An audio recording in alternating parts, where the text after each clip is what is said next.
get started.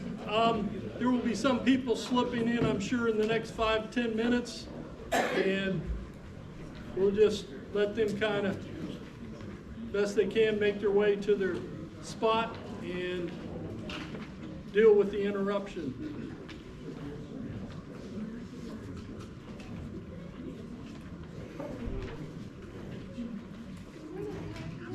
I'd like to thank everybody for attending today, particularly the stakeholders. That's what we're here for.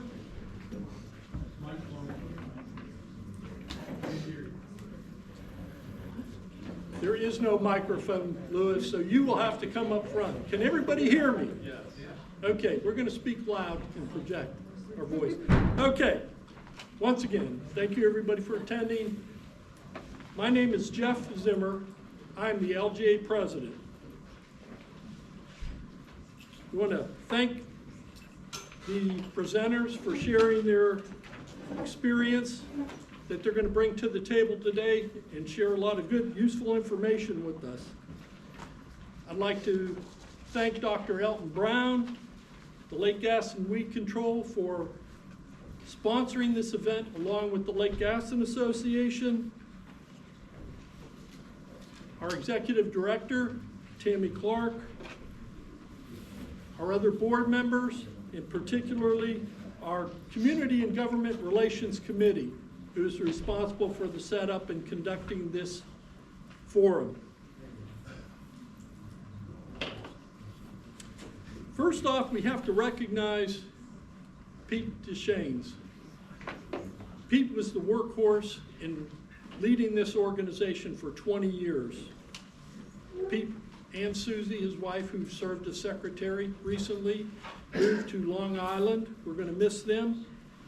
But as they made that transition to be closer to family, that has left a gap in the leadership of this group. So, what are we here today to do? We're here today to talk about Lake Gaston. We're here to talk about Lake Gaston because of all of the values that it provides to us. Hydroelectric power, drinking water, habitat for fish, waterfowl, wildlife, as well as biodiversity. Homes, businesses, recreation opportunities. It's hard to put a value on all of these things. Corey can tell us about how many kilowatt hours Dominion produces, the value of that. David Shee, didn't see David, Danny, they can tell us from the standpoint of the city of Virginia Beach how many gallons of water leaves Lake Gaston and goes to Virginia Beach, the value of that.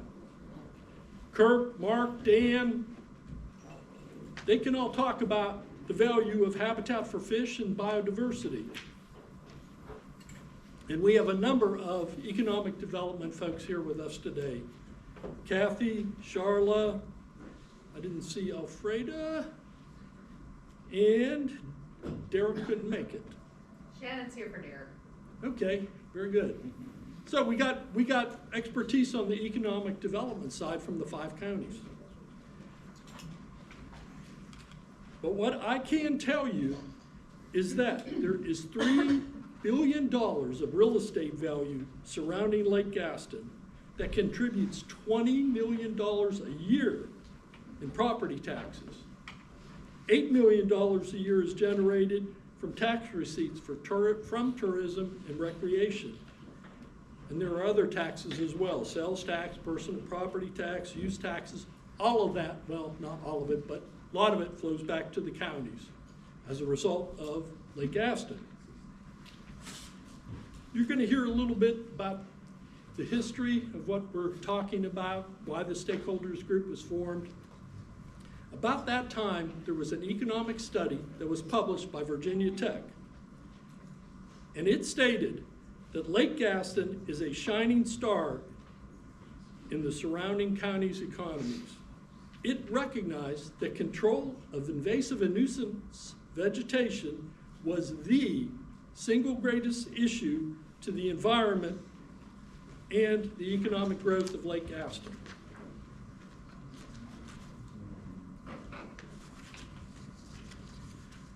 During the same time period, there was an explosion in the population of hydrilla, an invasive aquatic weed. Over the next 10 years, there were many tools and resources that were brought to bear, but not everybody saw eye to eye. Concerns from property owners along the shoreline and from sports fishermen were in conflict. This is a photo that Steve Hoyle, our first presenter, took from a helicopter. I believe that is during a Dominion survey. And you can see the shoreline here. We're looking at probably 1-2 foot of water here, and this is hydrilla, completely covering the primary use area of the lake. Now, fishermen might tell you, well, this is great, you know, I can fish this edge, but they don't want to put their boat in here, and no one that might have a shoreline permit with Dominion is going to want to put their boat in and have to work their way through this. You certainly don't want to swim in it. You don't want to run a jet ski. There's a lot of restrictions when you have this type of vegetative growth. So, in 2005, the Stakeholders Board was formed for the purpose of refining and improving the decision-making process. It was quickly realized that this wasn't the kind of results that we needed in order to secure these values that I talked about. The process was designed to allow input from all interested parties, homeowners, sport fishermen, Dominion, Weed Control Council, the 5 counties. I could go on and on, but you all are here because that process was started up to take input from your constituents and funnel them into the process of managing vegetation on the lake. So 20 years later, here we are. We believe that this slate of speakers will help you appreciate the history, the conflicts, the value of scientific-based decision-making, and most importantly, the benefits of this stakeholder process. What we're asking of all of you here is to listen, to absorb this information, be prepared to help discuss the future of this group. I call your attention to a couple of items in your handouts. One is a flow chart that shows the stakeholders' process, how the inputs come into the decision-making process, and where the Stakeholders Board sits in this process. Another document is the purposes of the Stakeholders Board when it was originally set up, and then the mission of the TAG, or Technical Advisory Group. You'll hear us, we'll frequently use the word TAG, and instead of going through the full name of this Pete Deschenes Stakeholders Board, we'll just say stakeholders.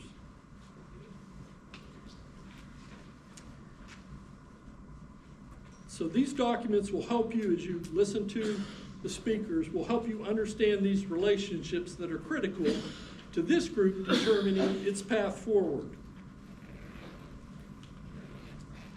We've also outlined some options for the stakeholders' future.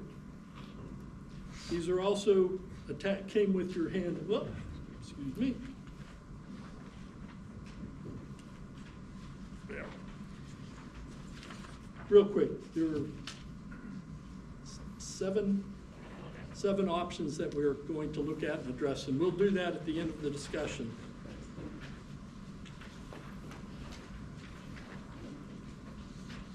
So as we wrap up the presentations, we're going to move into a business session. We conduct this is the part that we conduct every year. It usually goes pretty quick. Jessica will provide the TAG recommendations for 2025, and then the stakeholders will vote to accept or pass on those recommendations to the Weed Control Council. So just some housekeeping. Cell phones, please have your cell phones on mute. Make sure that our speakers aren't interrupted. Restrooms are in the back of the room. We will take a break about mid-morning, depending on how things go. The speakers are going to take questions immediately following their presentation from the stakeholders, and then if time allows, from the public, who there's a number in the audience here.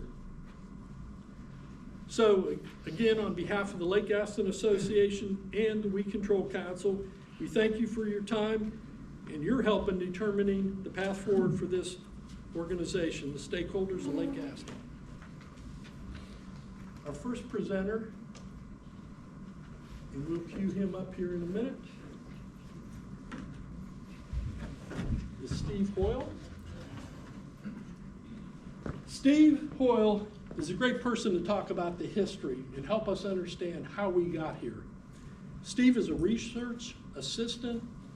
He's now doing some consulting, but he spent close, if not 30 years, working on hydrilla on Lake Gaston. He worked at developing in, what would be the right word, bringing different techniques and tactics of addressing and controlling hydrilla to a operational phase. Steve? I guess it means I'm old if I get to do history, right? The Lake Gaston Weed Control Council. We'll start with that. Incorporated in August of '85.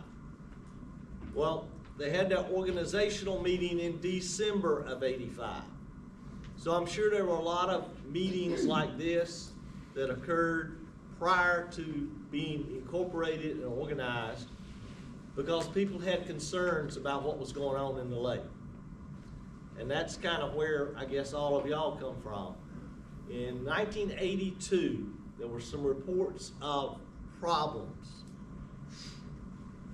Plants were showing up, causing some boating issues. People were concerned about property values. And it took a few years, but finally NC State became involved about 1984. And that's when the first research, first herbicide applications occurred. But you have to realize there were only 4 or 5 chemicals that were approved to use in water bodies. That's changed over the years. There are a lot more tools now as far as herbicides, but grass carp were not even allowed back then. So it was all a new situation for large water bodies. Small ponds, small lakes, 100 acres or so, they were managing those fairly well, but for a big lake like Gaston, there just weren't a lot of tools in the toolbox to try to manage aquatic plants. I think it's important that the Weed Council, as you can see here, has a responsibility of being the lead agency for management of aquatic vegetation, and I think this is important, maintaining a healthy lake environment. So not only are the Weed Council in charge of managing the plants, but also the entire lake as far as a healthy water body. And I'm not sure, but I think some of the stuff Mark's going to talk about plays into that as far as managing for a healthy environment.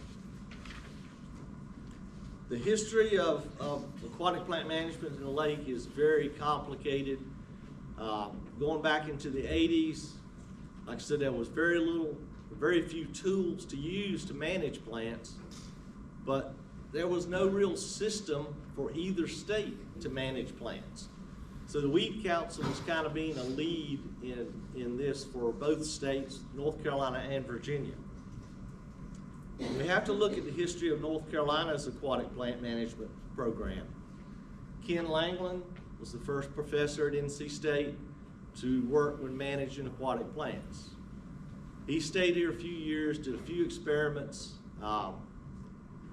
Nothing really worked very well, and after he left, Dr. Stratford K came on board. Dr. K, and I worked with him, he was a good guy, but he didn't have a real interest in hydrilla. His background was from Florida, Mississippi, and he was more interested in some other plants. But the university did have a presence up here as far as trying to do a little research, some surveys, and those kind of things. The Division of Water Resources was tasked in 1988 with being the lead state agency in North Carolina for managing aquatic plants. Hydrilla had been discovered in Wake County 1981, so therefore it took a few years for the state really to come on board.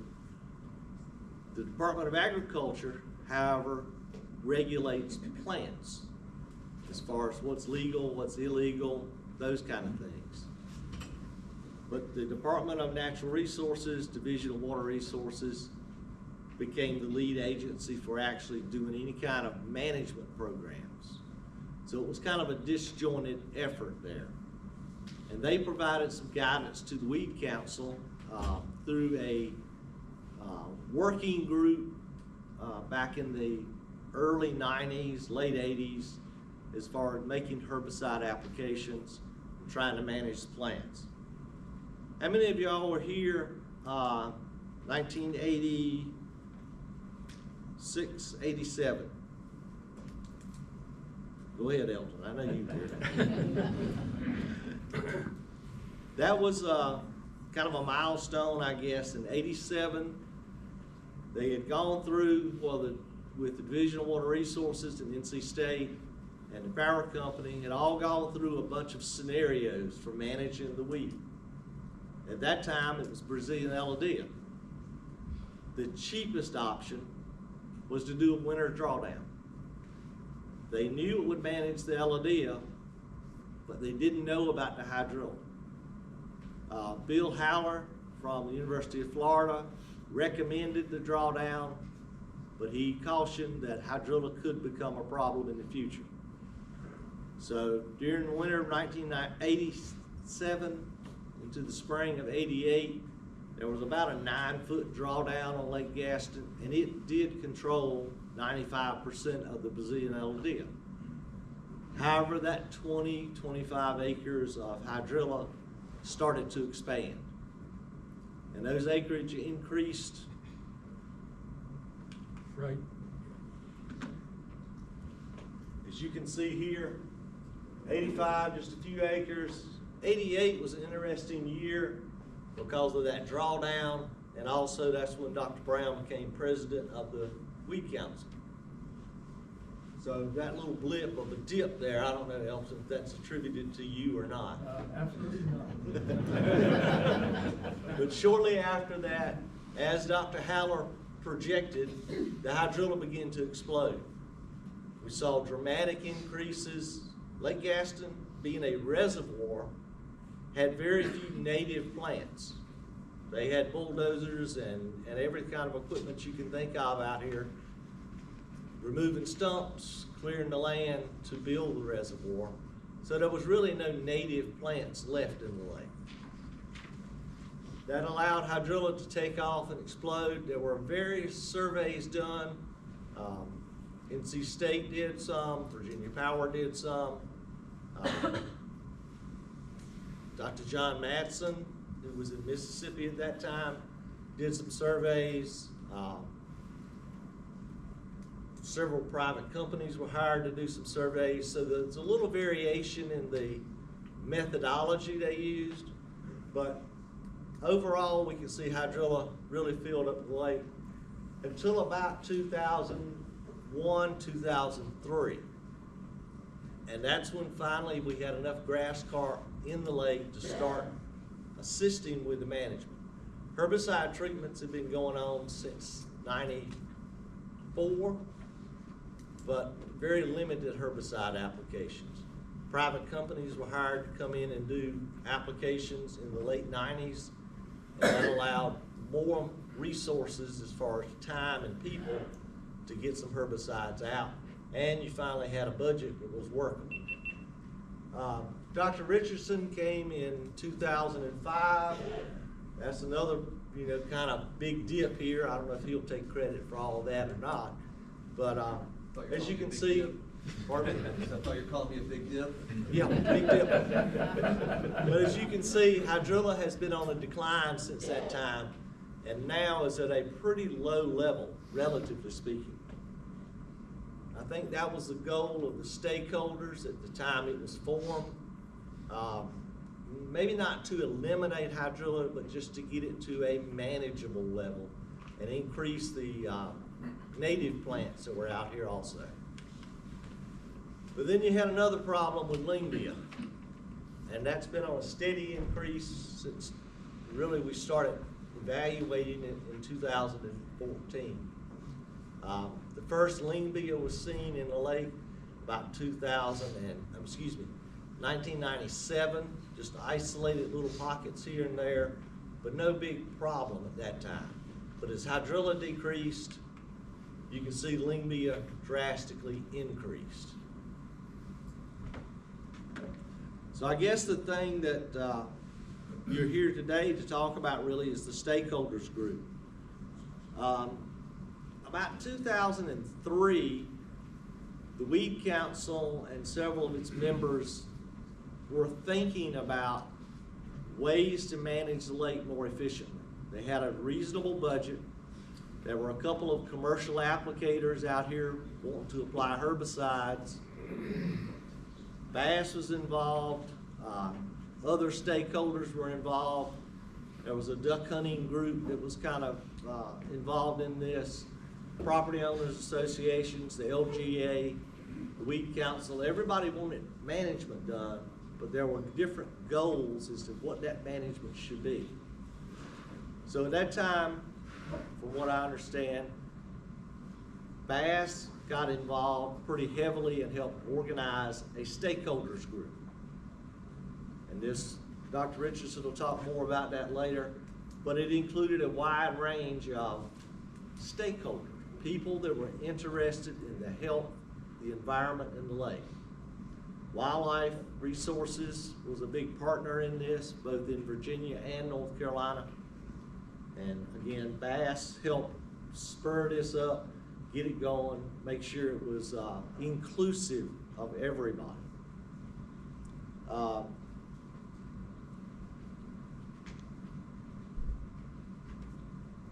There was also some work done in 2004 with the U.S. Army Corps of Engineers for revegetation of the lake.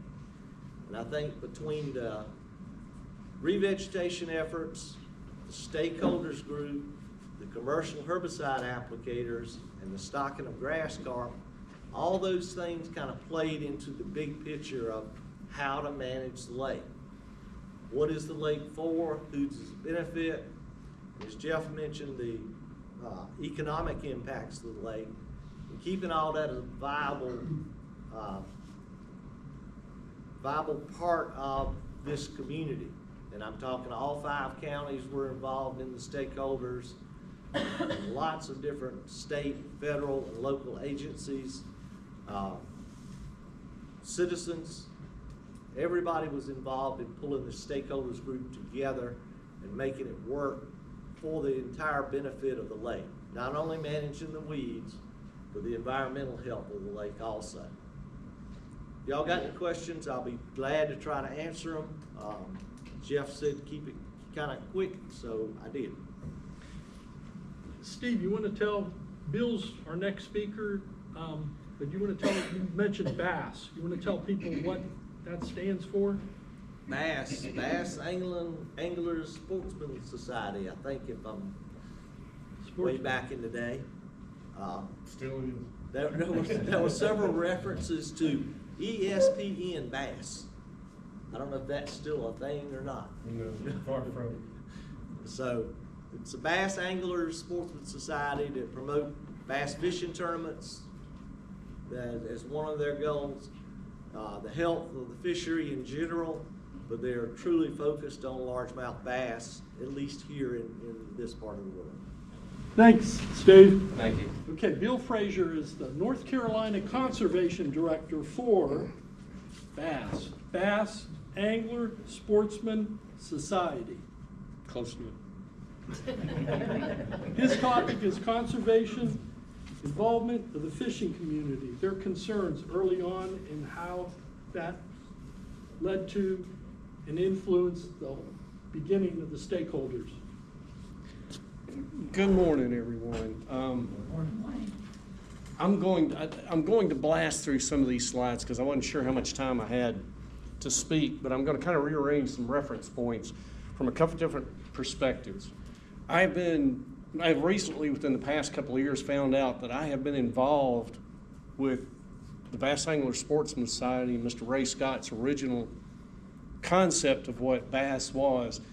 Bass organizations are not bass organizations. BASS is the original, and it was founded on conservation. It was based on environmental quality.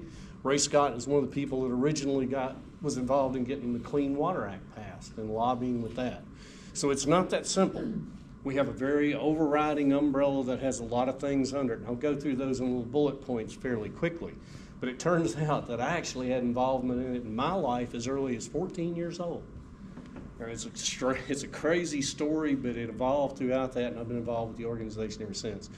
As far as the conservation director, I've been unofficially the conservation director in North Carolina since 2002. I've had the job as a title now for about 18 years, something like that. It really is not that big a deal, except for I run around sticking my nose in everybody's business. On the other hat that I wear is I'm a 41-year environmental management professional in the water field, water, wastewater, industrial management. We're even an NOAA weather station. So if it's water, most of what I do is regulatory and enforcement now, but I have a lot of background in just about everything, and I manage the aquatic weed issues on our 2 water supply lakes in High Point, where I'm employed. So let's get into it. Who are we? A few years ago, surveys started popping up about what we were in terms of fishermen as a demographic. And my degree programs are in both chemistry and economics. So numbers started to make sense to me. And we started pulling these things out of the Bureau of Economic Analysis of exactly what it meant in terms of GDP and how much of the economy we are. It's a little backwards because you don't always see it. But we're putting an awful lot of money into the economy up here one way or the other in terms of gas sales. Those gas sales produce excise taxes that go into producing wildlife programs and first one thing and another. It is a little bit of a cyclic issue, but we have a big force out there. And I thought when I was putting this together, what would happen if we looked at where we're at between 2018 and 2023? Same slide, same statistics. Watch what happens to these numbers. They jumped. We've grown. So it's a very big deal overall. And I mean, it's boating, fishing. It's not hunting and everything else. They're broken out. It is a large economic force.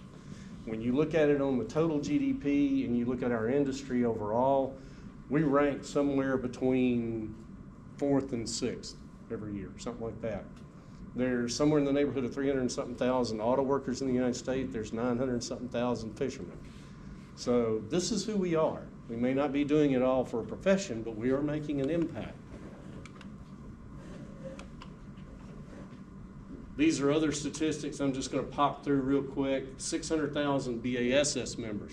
When a bass organization comes to your community and puts on a tournament, please make sure that all those capital letters mean us, because there's other organizations out there and they don't do things the same way we do.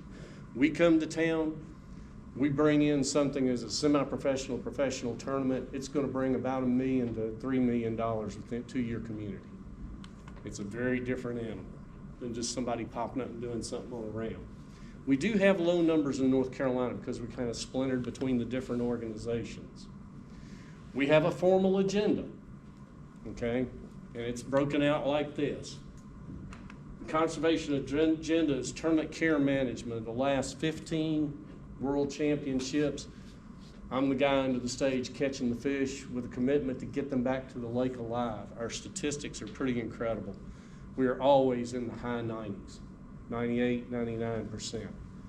We've even done studies and funded them through universities to prove that not only are we getting them back to the lake alive, but we put them in ponds, held them for 10 days to make sure that when we take them from there, there's not delayed mortality.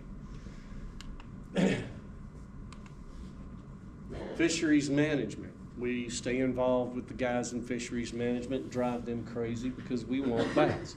But we also are very overarching in terms of the way that we view all this. We understand that the bass aren't there unless they've got something to eat, they've got quality habitat in order to live. The other thing is angler access. That's become a very big issue over the past few years. This is not about people in their private land where they've got a no trespassing sign up. Larger lakes, even Lake Gaston, has reduced the number of access points. So we have a lot of trouble putting on bigger tournaments here. Otherwise, we would be bringing these large dollars into your community. Aquatic vegetation management. This is one that we've gotten involved in back early on. My original involvement with Lake Gaston was as far back as the original 85, 87, 88. But if you remember the old Disney cartoon about the Sorcerer's Apprentice with Mickey Mouse, that was me. I was out there just kind of dabbling around in it, trying to learn, and I've been involved with it ever since. Vegetation management for us means two things, and I want the homeowners to hear this very clearly. We do not side with invasive plants. Okay, North Carolina has made hydrilla illegal. There are a lot of fishermen that do not like me because I don't mind standing in front of you and telling me I'm lining up with you. I want you to be able to have access to your docks and homes, and I don't want hydrilla there. What I do want is lining up with wildlife resources and the things that they've done to develop, put in native plants. Two reasons. One, it provides habitat that we need to support our fishery, and two, it helps control and spread and crowd out the more invasive species if managed properly. And we do that on the lakes that I manage. It's something that is a priority in our little checklist. Aquatic invasive species, we're very involved with this, everything from animal, vegetable, or mineral. We don't want it here if it don't belong here. I've seen the damage that it can do, and it's something that I'm very committed to personally, and the organization has really taken a higher stake in it as we've moved forward. Habitat, hard habitat, is where the habitat concept came from, because when you build a lake, and like we were talking about bulldozing and everything else, you remove where the fish live, breed, and conduct their lives in a healthy way. As the lake ages, it goes away. So you got to put it back in. We developed ways, as well as a lot of other people, of coming up with different hard habitat to put in the lakes, and it helps. It's a very big deal. But we also learned very quickly that it wasn't enough. That's how we got into the vegetation management of the natural vegetation, and now we support both. That is a video that features the habitat side of what we do as a project in North Carolina, and because it will be covered in other ways, I'm not going to run it. Last thing in moving on from here is I want everybody to hear this clearly, because I've stood up in front of a lot of these audiences and have many times become a target. I want to make sure you know I want to hear what you've got to say. It's not all about what I want. I'm a pretty broad-based representative, and again, you will hear fishermen say things against me because of that. The homeowners have a stake in it, the fishermen have a stake in it, the businesses have a stake in it, and I understand that. So if you have questions real quick, I'll field them. Yes, ma'am. After this, I'd like to, with Co-Star Auxiliary, I'd like to talk to you specifically, but it's specific questions on Allison Park. Okay. Speaking of partnering, I bounced off of that very quickly, but I want to make sure you understand where our money is. It comes into the community by our activities, but we also have some opportunities for different types of projects where there's a significant number of grants out there that are available to bass fishing organizations alone. You can't get them without partnering with us. We have done that with North Carolina Wildlife Resources. AFCO, American Fish and Tackle Company, has committed $100,000 to us to help these guys set up a nursery to grow their own native plants so they don't have to buy them. It's a very big deal. So if there are opportunities there, I can field them. I can't tell you I'm gonna come get in the water with you. I'm busy. So I have a lot of hats I have to wear. Anybody else? How'd I do for my 10 You minutes? did great, Bill. Thank you.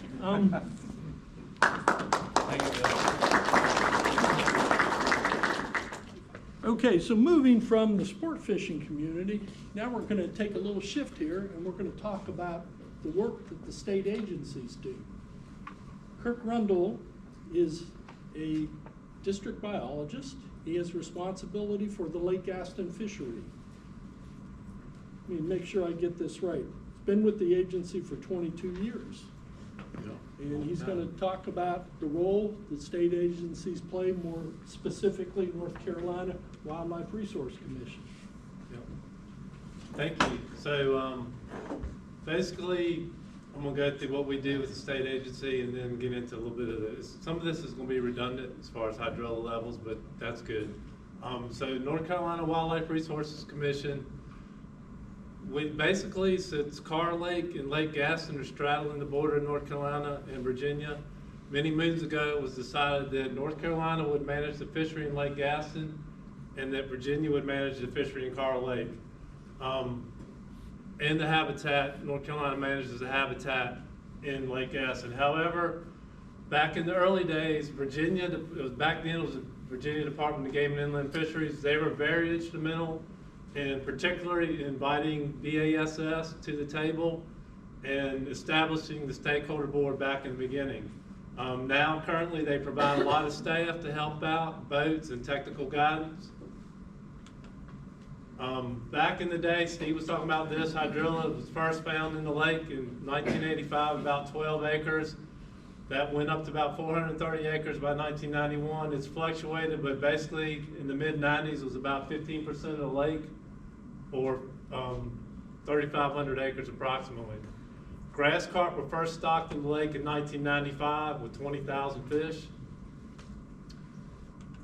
And the next big stocking was in 2003 with 25,000 grass carp stocked. The hydrilla kept going up in those days, and basically around 2005, I think it was at its highest level of almost 20% of the lake.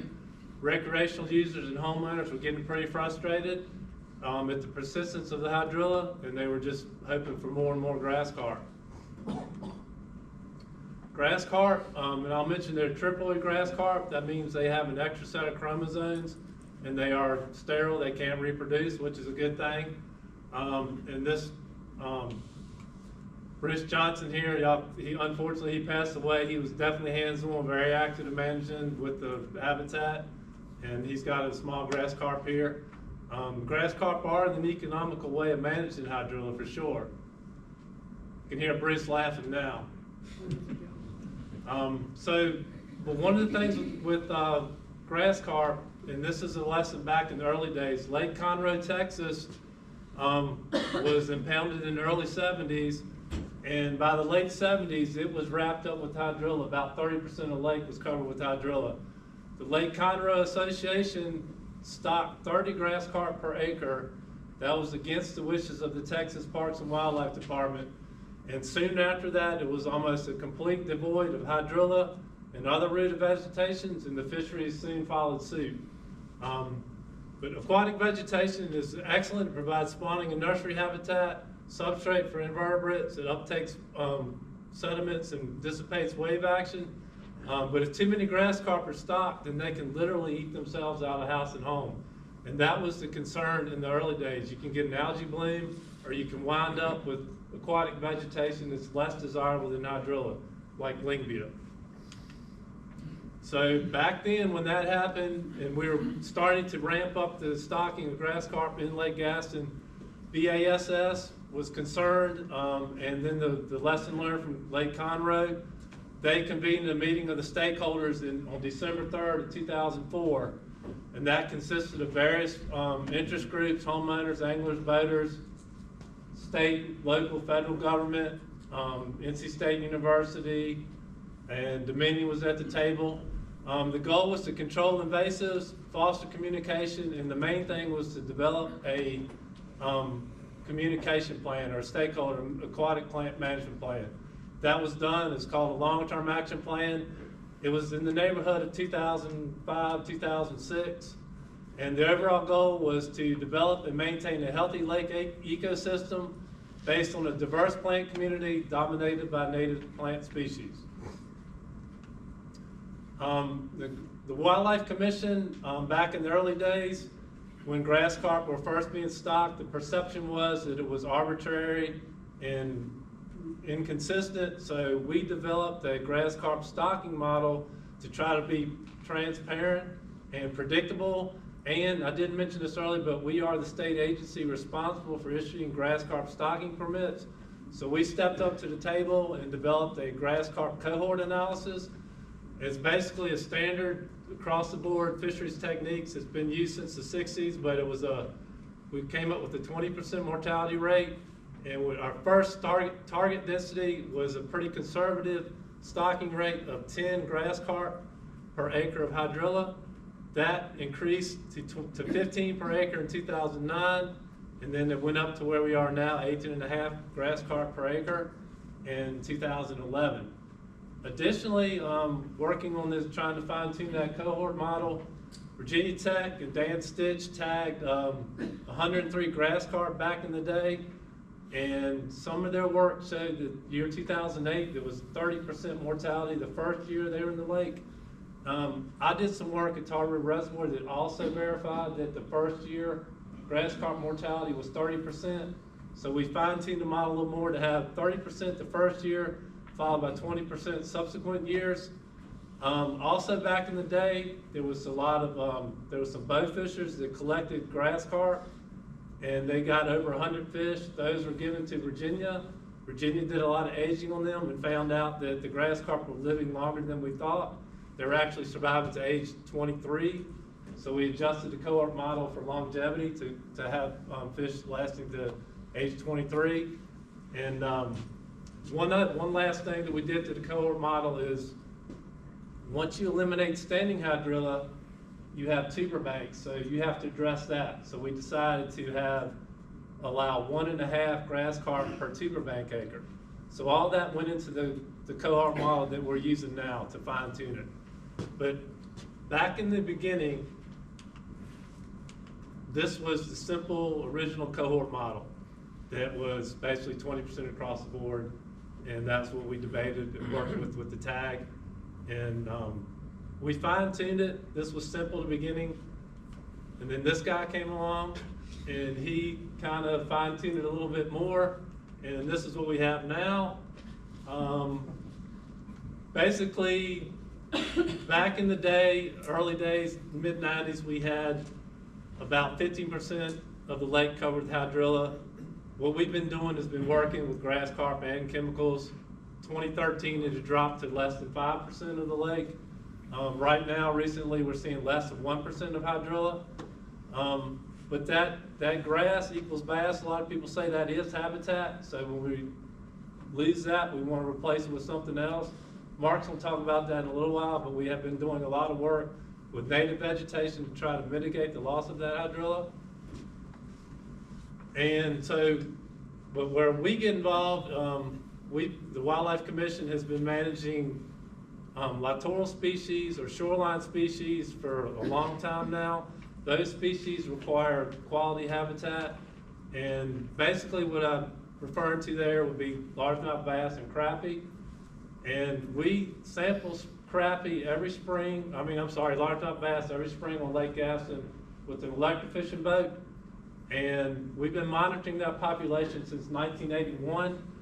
And basically with the largemouth bass population, you want to see catch rates that are greater than 30 fish per hour, shocking time.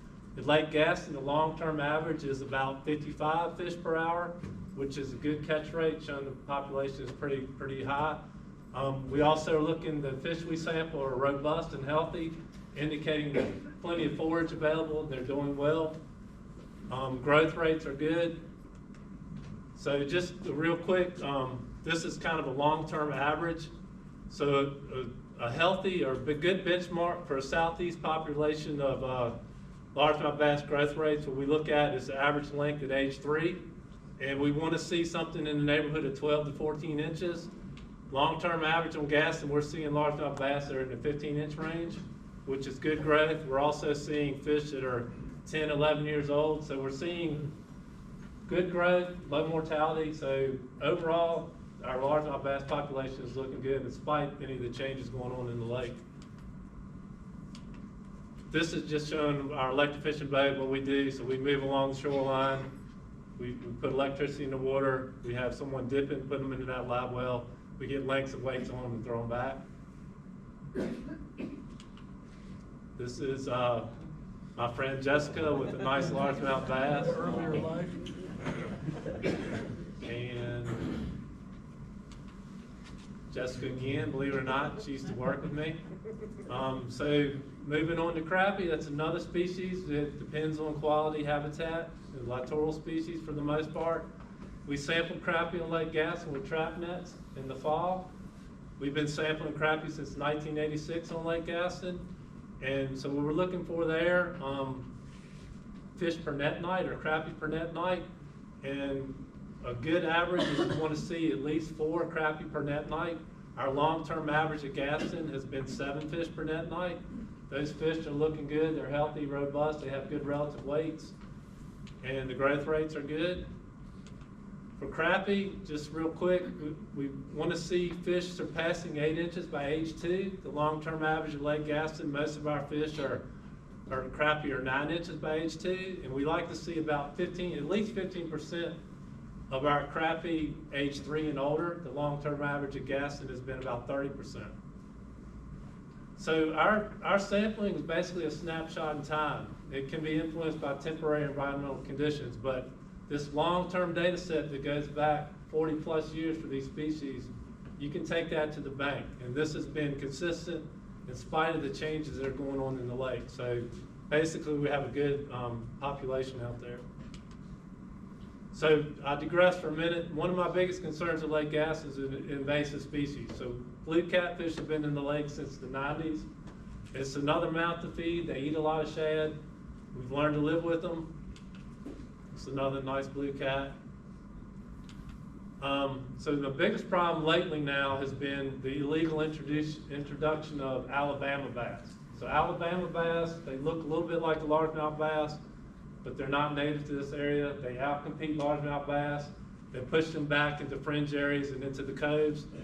So, but that's another good reason to have quality habitat, to give those largemouth bass a refuge and to kind of lessen the impact of the Alabama bass. And we're encouraging anglers to keep every Alabama bass they catch. Hey, Kurt, Yes, sir. I'll throw in there, the Alabama bass are better eating than the largemouth bass. They are good to eat. Really good. Yeah, that's great. So this is just a quick snapshot of our changes in the lake with largemouth versus Alabama. So we started seeing that Alabama bass have been in the lake about 10 years now. We started seeing them in 2016, about 8% of our sample.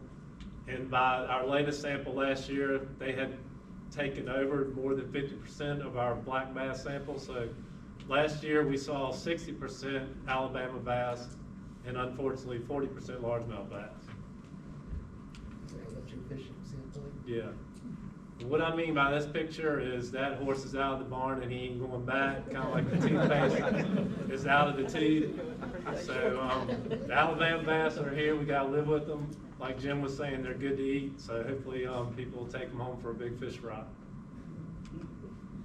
There's Jim, and striped bass are doing well. That's another species that requires quality habitat, good water quality, and that is 100% put, grow, and take fishery that the North Carolina Wildlife Resource Commission stocks those fingerlings out there every summer.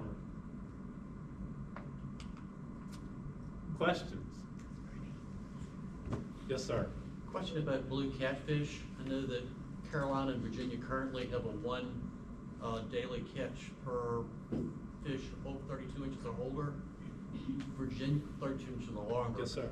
Virginia right now is passing General Assembly legislation to eliminate that creel limit. It's on the governor's desk now. Did not know if there are any ramifications that you may have. I understand North Carolina's still got that limit, but Virginia's looking like it's gonna remove it. Yeah, we will probably follow suit in Carr Lake if that's what Virginia does.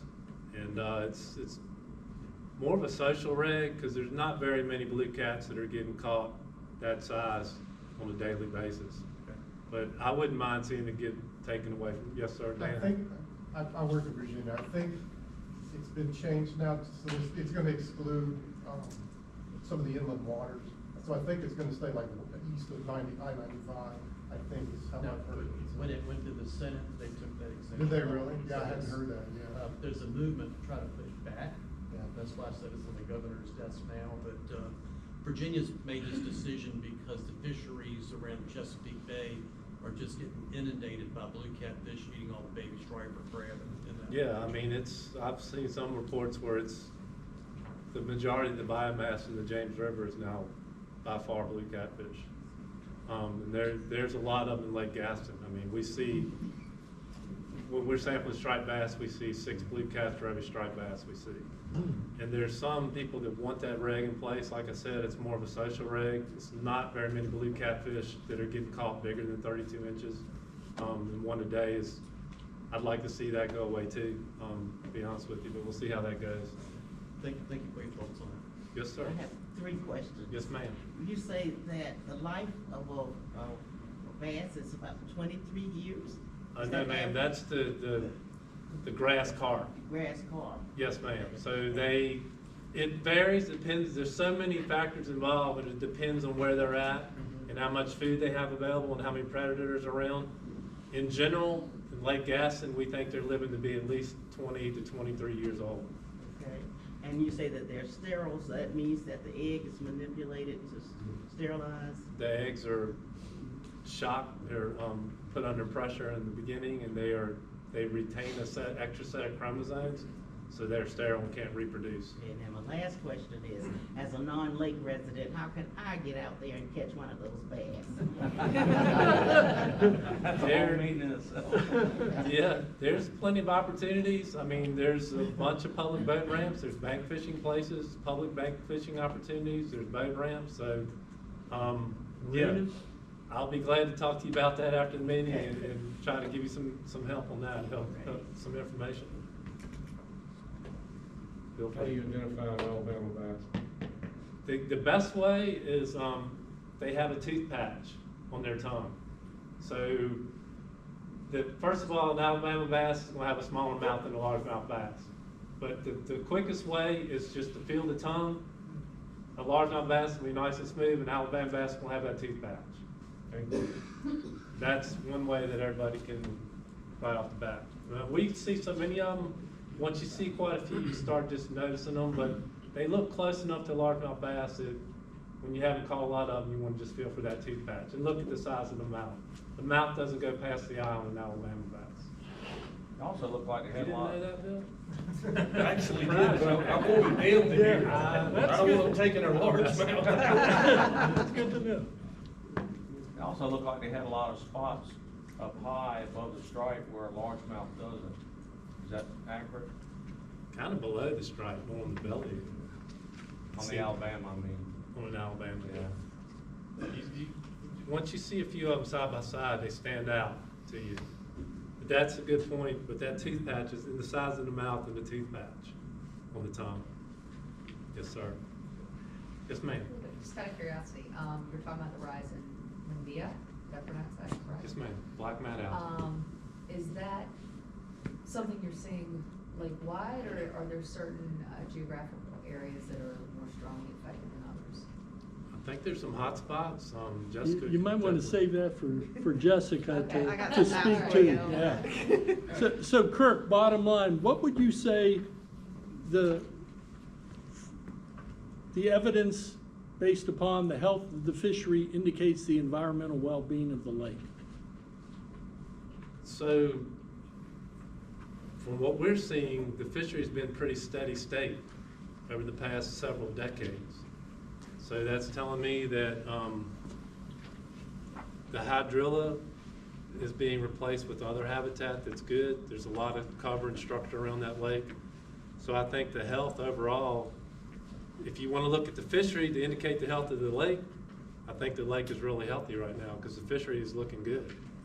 Other than Alabama bass, which that has nothing to do with the vegetation that's been going on. That was just something, some Alabama- well-intentioned angler illegally introduced it. Alabama bass and the largemouth, they're essentially using the same habitat, the same resources, but the Alabama are out competing the largemouth. Yeah, when Alabama's a little bit more of an open water fish, they Okay. prefer a little more current, and they'll push the largemouth bass back into the fringe areas.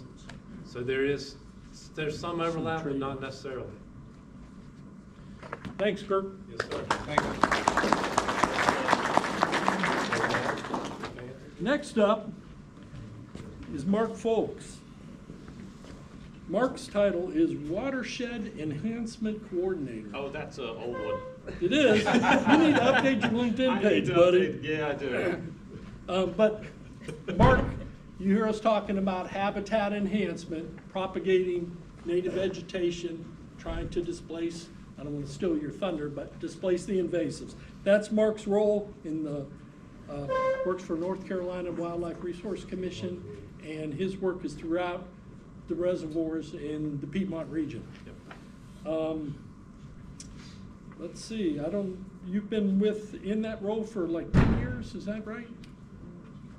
Pretty Yeah, much? a little over 10 years, been with the Okay. commission for over 22. And Mark's gonna speak to us about habitat enhancement on Lake Gaston. Yeah, they seem to change my title every 7 to 10 years, so. I'm telling you something, Mark? Yeah, they aren't getting rid of me. So yeah, I'm the Piedmont Aquatic Habitat Coordinator. I mean, basically changed the name and still doing pretty much the same stuff. So I'm going to talk about the role and value of the habitat program. And primarily I'm going to be, I am just going to be focusing on the vegetation work that we've been doing. We've done a little bit of artificial work, but there's such good habitat already out there that hasn't been a priority. So when we're talking about aquatic vegetation, we're talking about emergent plants, floating plants, and then the submerged plants. And so submerged plants were, hydrilla, but we're talking like pickerelweed or water willow, floating leaf, lilies, spatterdock, and then pondweeds, eelgrass, or hydrilla, unfortunately. So that kind of, now primarily we focus, most of our work has been focused more on the floating leaf and the submerged. There is already plenty of emergent out there, and so that wasn't a primary focus, at least not for our role. But so some of the benefits, and they've already talked about this before, for anglers, grass equals bass. It provides habitat, it provides a place for them to spawn, it provides a place for young fish to hide out and take refuge from larger fish that want to eat them, but it provides a great spot for a largemouth bass to hang out and grab a smaller fish. But it also provides insects, food resource, and then habitat for birds and turtles. It also helps improve water quality. It helps they uptake nutrients. And this is kind of a big one here, is they'll inhibit the establishment and growth of invasive species. And part of the program, we were targeting areas that actually did that, and that was some of the goals for some of those areas that were selected. Oop, wrong one. There we go. So the other one is helping with wave action and helping with turbidity. And wakeboarding seems to be more and more popular. And when they wakeboard, they're sending out 3-foot waves and having kind of structure. In a sense, it's soft structure, but having the roots there to help stabilize, having the structure there that helps dissipate the energy so they can help reduce turbidity and shoreline erosion.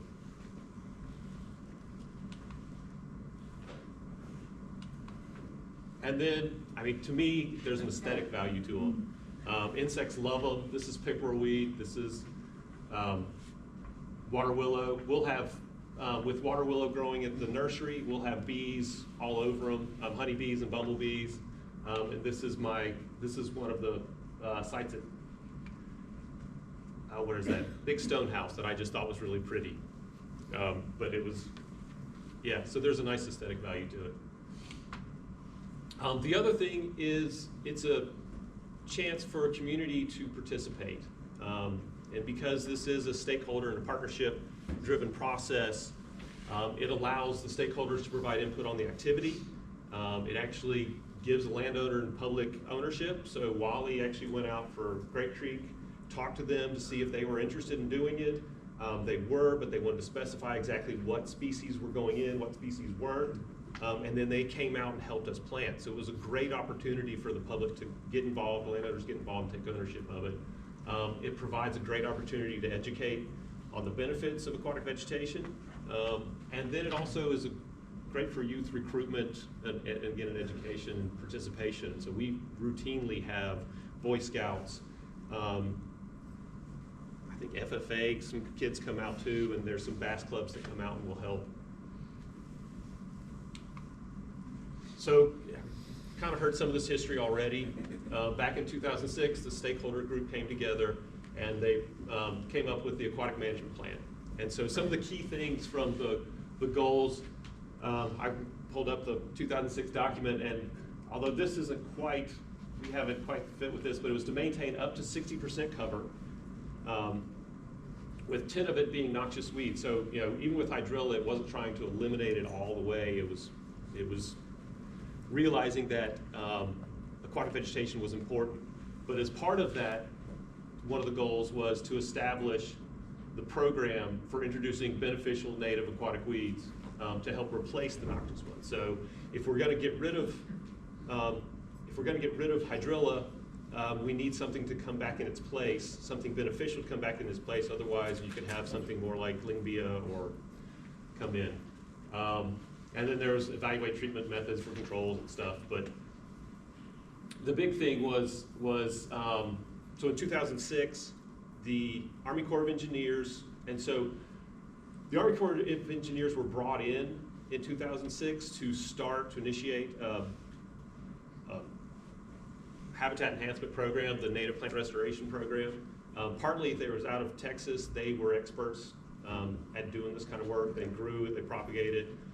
Dr. Smart was one of the leading experts in the nation. And so they started the program in 2006. And the idea is to establish it using founder colonies. And they use a little bit different, but basically you want to try to plant some aquatic vegetation in protected cages so that turtles and grass carp and muskrats won't get to them.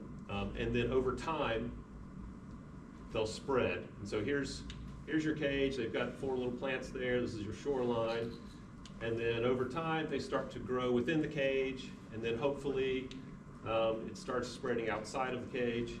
In reality, we found that you need to not just have one cage, but you need to have a whole bunch of cages in order to get enough spread. And so the Army Corps of Engineers went through, not all of these were large sites, but they went through and established a whole bunch of sites throughout the reservoir. And so here's some of the sites. This was, so you can see these small circular cages, and so they would put a row of cages up here, which would be for submerged species because it was out deeper. And then back here was, they would plant the rooted floating leaf because they liked a little shallower water. And then you can't really see it, but way in the back, they did emergent stuff. And this is a real successful one here. This wasn't as successful, Poplar Creek, and so you can't really see much in the way of submerged. There's a little bit of spatter dock there, and back there they did have some success with the emergent stuff. And so in 2014, the Weed Control Council decided to switch over from more of a research, a demonstration, to an operational. And so the commission became more involved, which I guess took more of a leadership role, but it really was a partnership. And I've always kind of viewed this as a partnership. And it was a partnership technically between the Lake Gaston Weed Control Council, NC State, and the commission, but in reality, Virginia and Lake Gaston Association were huge participants.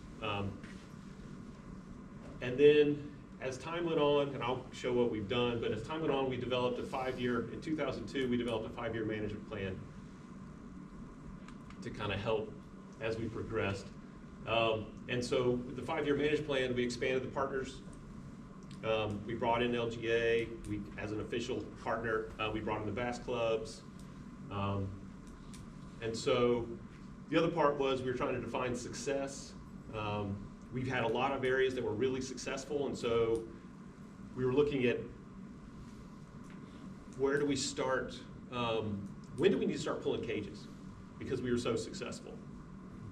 When can we walk away from this? And then we had already gotten all these cages out there, and what kind of maintenance. But anyway, the 5-year management plan kind of gave us kind of how we move forward. So we've got 14 sites throughout the reservoir. Some of the sites were the same ones that the Army Corps of Engineers started. We went through and just expanded what they had, and most of them have been pretty successful. So Beechwood Flats I'm gonna show a couple of times, a couple of slides. And there'll be some of Poplar. And so each site, it's not just one cage, but each one of these is representative of a different exclosure.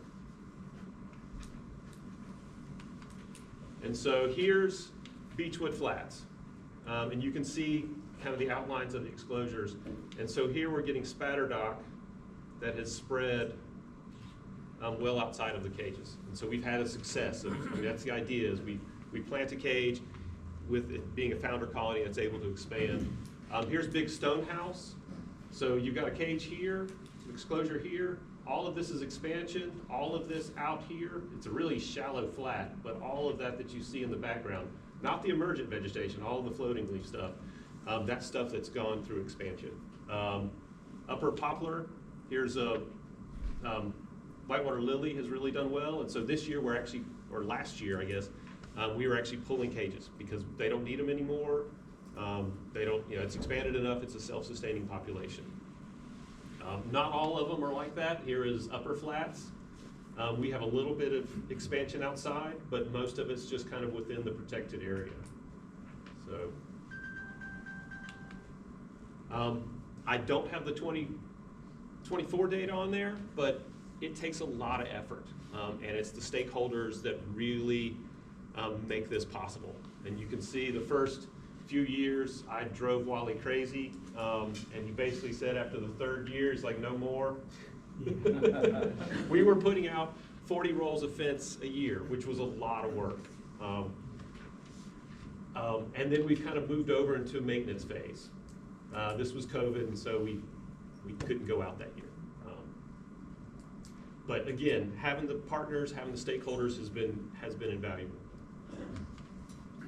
So the partners, Lake Gas and Weed Control Council, Dominion, LGA, Commission, NC State, Virginia, we've got North Carolina, Virginia, BASS to come out.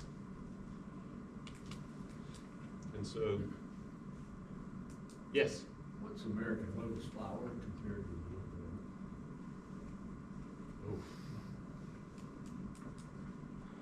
How do they look different? Or well, the whole upper end of Paltry Creek, I was told by the man that American Lotus. So yes, okay, so, so American Lotus, the leaves are hydrophobic. So go ahead. I was gonna talk about what our survey finds in Upper Hawtree Creek. Okay. And John Franz can attest to this, because he and I have kayaked that upper end.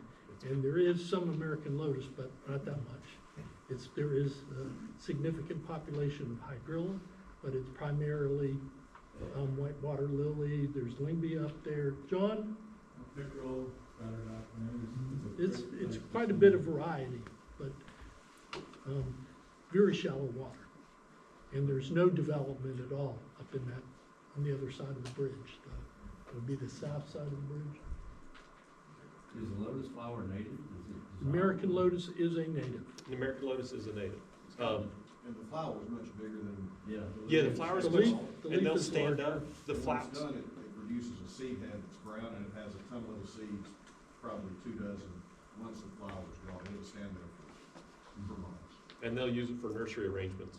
Yeah, they use Yeah, it for real flower. pretty flower. It used to extend down, further down in Hawtree Creek, and now it's gone in the lower section. Steve was telling me about this, there's a stem boring moth, I think, and so you'll have cyclical, it'll come in, we had this at Harris, Sharon Harris, when we first started doing a habitat management project there in 2018, a stem boring moth came in and it looked like someone had sprayed all the lotus there. And it knocked it back, and so that it's slowly, and so you'll have these ebbs and, without people spraying it, but you'll have these natural ebbs and flows of lotus just because of, just insects out there that. That flower also typically has more of a yellow coloration, not really yellow, but kind of off-white. It's not as white as the Whitewater lily. white. Yeah. And you'll get some, One quick question. yes. You talked about the success of the native vegetation, and we'll hear more about the success of the, reducing the noxious or invasive. As we've succeeded with the native vegetation, increasing the acreage, sometimes there could be some areas on the lake where there's a conflict between property owners, recreation folks, and the expansion of those natives. Any thoughts on that? No need to put down the This is where I tell you, you only have a minute to answer. Right. I mean, that's a hard, that's a tough one. I mean, well, it's a balance. I mean, I don't want, the native shouldn't impede someone's access to their property. As they expand out, ideally we're planting these in very shallow areas. In fact, in 2020 we had offered to help because the group was interested in going out and we just couldn't take our boats out. And once we told them we couldn't take our boats out, none of the people wanted to take their boats in the areas because they're so shallow and stumpy. But it's a kind of give and take, I guess. There's not a good answer. There's not an easy answer to that. It can be problematic, and it's some of it. I probably am going to throw Dominion under the bus. Some of it comes back to the lake management plan, and that's really dependent on it's different lakes have different management plans and allow for different aspects and different control. Great response, thank you. Mark, would it be safe to say that the challenge that we're now facing with the expansion of the natives that we've been propagating, we're now starting to see this conflict arise in some areas more than others? Yes. And it's a challenge for us to handle in the vegetation management of the lake. It's a good challenge in that those natives are displacing the invasives and are providing valuable values to us. Yes, to the lake. Yes, and we are. I mean, this is kind of our role now, is to look at where are the sites out there, make sure we can minimize if there's cages out there that could be problematic. Let's move them. If there's so we're really trying to take this into consider and try to minimize any conflict. Thank you, Mark.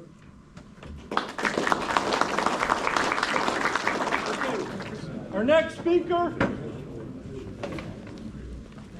is Corey Chamberlain with Dominion Energy. Corey is a renewable system support consultant. That's a mouthful. Corey's been with Dominion about 15 years. He's done work in environmental due diligence, consultation with FERC, Federal Energy Regulatory Commission, and it advises Dominion's different teams on various environmental issues. He's going to speak about Dominion's investment in Lake Gaston and its participation in the stakeholders. Thank you. Thank you for having me today. It's always a pleasure, especially with a big group like this today. I'm glad to see there's this much interest in all this. My title basically means that I'm the person who tries to coordinate the activities of all the other people without actually being in charge of them. That's the fun of the job, but also it has some issues sometimes. But anyway, I wanted to introduce, we've got two Dominion biologists here today, Susan Gonzalez and and Fritz Hugacher, yeah. And so they are involved in a lot of the different activities that related to fisheries in particular around the lake, but primarily Dominion's interest is on the migratory fish, so the shad and the eels and things like that downstream, but we support the activities on the lake itself. So. But I would just want to, Dominion does not control the Weed Control Council. We don't, we participate, but we're a little bit more hands-off just from the way our license requires us to act.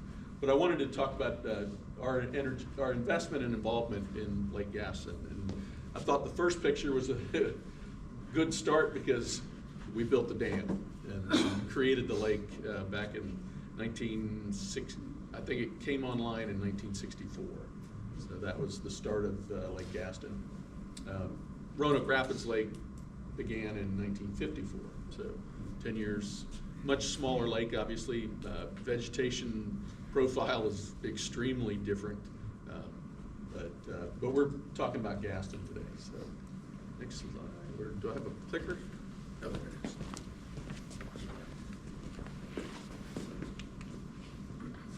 Right arrow on it. All right, so obviously something's getting cut off here today, but in regards to the Weed Control Council, Dominion's participation has primarily been funding of the grass carp. And so since that started, we have provided the funding, I won't say each year because depending on what the model shows, sometimes we don't put grass carp in on a particular year, but I'd say on average about every 3 years we're adding a new grass carp, young grass carp, to keep that population younger and also dispersing it around the lake to hit the areas where the hydrilla may be growing up a little bit more. We're also, as I said, a member of the Stakeholders Board, Weed Control Council, and the Technical Advisory Group. Our biologists in particular are pretty hands-on. But our big touch on the lake is the shoreline management.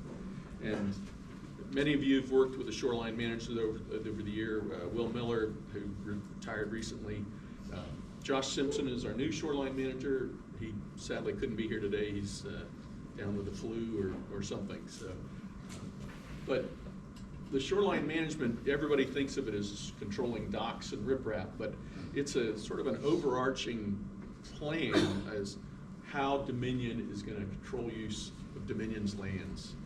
And we're trying to balance operations of the lake, obviously, recreational use, environmental protection, and public safety, which we won't get into public safety today, but public safety is something that Dominion definitely is interested in around the lake.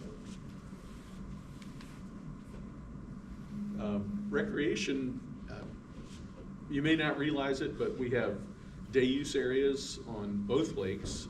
Those day use areas, what they call the Roanoke Rapids day use area and the Gaston day use area were built and are maintained by Dominion. So they provide picnic pavilions, swimming beaches, fishing docks, and some other amenities out there. There are also you'll see this one right here, the water to land, or water to land recreation areas. Goat Island is an example of that we've also created, and we maintain those. The bank fishing areas, somebody mentioned that earlier. There's a number of bank fishing areas around the lakes that Dominion created and then also maintains. And then finally the boat ramps, which Dominion does not maintain the boat ramps. We provide funding to North Carolina to maintain those boat ramps. And Virginia also has some boat ramps too. Finally, there's a new recreational area that's in the process of being developed on Brunswick County. It used to be called the Virginia Day Use Area because there wasn't one in Virginia, but Brunswick County has taken on that role to create it. And Dominion has provided some funding for the establishment of that, but it's in process. Not sure what the timeline is right now. And fisheries and wildlife. It's not just lake fisheries, even though that's there's a lot of interest in that. We do provide financial support to North Carolina and Virginia for stocking of fish. We are working actively to move eels into the lakes. Eels were a natural part of the fishery in the Roanoke River prior to the dams being built. The dams blocked that migration. And so Dominion, as part of their license, is reestablishing the eels into the lakes. And we have that ramp there you see with those little white things. That's the actual ramp that the eels will crawl up from the lakes. They fall into a trap, and then we catch them, we count them, weigh them, and then move them up into the next lake. The eels in Gaston, up until 2018, we'd never put any eels into Lake Gaston. There are some there because fishermen use them as bait, things like that. But just last year, 20,000 eels were moved up into Lake Gaston. So that's more eels than we'd moved combined prior to that. So the eels, as they move up into Roanoke Rapids Lake, are using up the habitat, they're filling it up, and so the new eels that come in have to keep moving upstream to then start filling habitat in Gaston. We've moved 2.3 million eels into Roanoke Rapids since 2008. So 40,000 eels into Lake Gaston is just barely a drop in the bucket. So there's a lot of space in Lake Gaston for eel habitat. And eels are good for the habitat. They feed on the small worms and crustaceans and things like that on the bottom, and they are a food source for bass and other fish as well. So let me see. And this picture here that you see is the waterfowl management area. So one of the services or recreational services we provide is a waterfowl management area up near Steel Bridge, and it's a duck hunting area. But we modify the water levels in that lake to try to encourage the growth of vegetation that ducks like to eat, and so that's what's done there. And finally, environmental, and again, this kind of goes back to our shoreline management plan. We're trying to control shoreline clearing because of the sedimentation issues, the habitat issues, preserve emergent vegetation, which I should have put water willow in parentheses since that is what tends to be the issue around here. And as was mentioned earlier, that vegetation that's along the shoreline, both on the bank and in the water, is working to stabilize that shoreline. It reduces wave action, and also the roots hold the soil in, so we don't end up with these sediment plumes going out into the lake, which then smother the spawning beds and things like that. We prevent point source discharges into the lake. We don't allow point source discharges into the lake. So if there's a sewage treatment plant at a community, it has to discharge upstream from the lake. We don't allow it directly into the lake. We provide input for the Weed Control Council and for the native plants. And then finally, we control non-water related development. And that is, as an example, Virginia Beach's water intake. I guess we can't call that non-water related, but it's not lake related, so it's a consumptive use of the water. Other things would be transmission right-of-ways that go across the lake. So we are authorized to issue those sorts of permits to people, but we try to minimize that, that type of use of the lake because it doesn't add to the lake at all. I think that's it. Yep. So that's just a quick overview of what Dominion's involved in. Every year we are contributing money to North Carolina and Virginia for the fisheries, but and we maintain the recreation facilities as well. But if there's any questions, feel free to ask. They just put that big solar farm in off of Key River Farm Road and up that area. Mm-hmm. And when they put that in a couple of years ago, they had a lot of runoff from water, and the mud got really muddy in Hawtree Creek and stuff. Y'all do anything with that? Cause I heard they're getting ready to put another one in Peak Farm. So that is a erosion and sediment control issue that belongs to the counties. Okay. They're the ones that control, that have those laws and are enforcing those laws. We, outside of our property boundary, we don't have any authority to enforce anything. Okay. With so many private homes and septic systems by the lake, have you experienced any flooding and septic leakage or whatever? We do not know, to tell you the truth. My assumption is that it is occurring. There are a lot of houses that were built in the 60s that the septic tanks are probably at end of life. There are some that were probably, that just haven't been cleaned out, haven't been properly maintained, and so they are probably adding effluent to the lake as well. So that's a nutrient issue primarily, but it can be a human health issue as well. But again, those are, septic tanks are not on Dominion property, and we don't have any sort of authority to enforce that type of stuff. That gets back to the counties and the state health departments. Yes, sir. This is kind of a backwards question, so bear with me a minute. I don't know how to phrase it. And coming up here, one of the questions that I get asked by our folks on our end of is they're like, well, why doesn't BS go in there and tell them to do this? No. We don't own that land. Progress Energy, Dominion Energy does.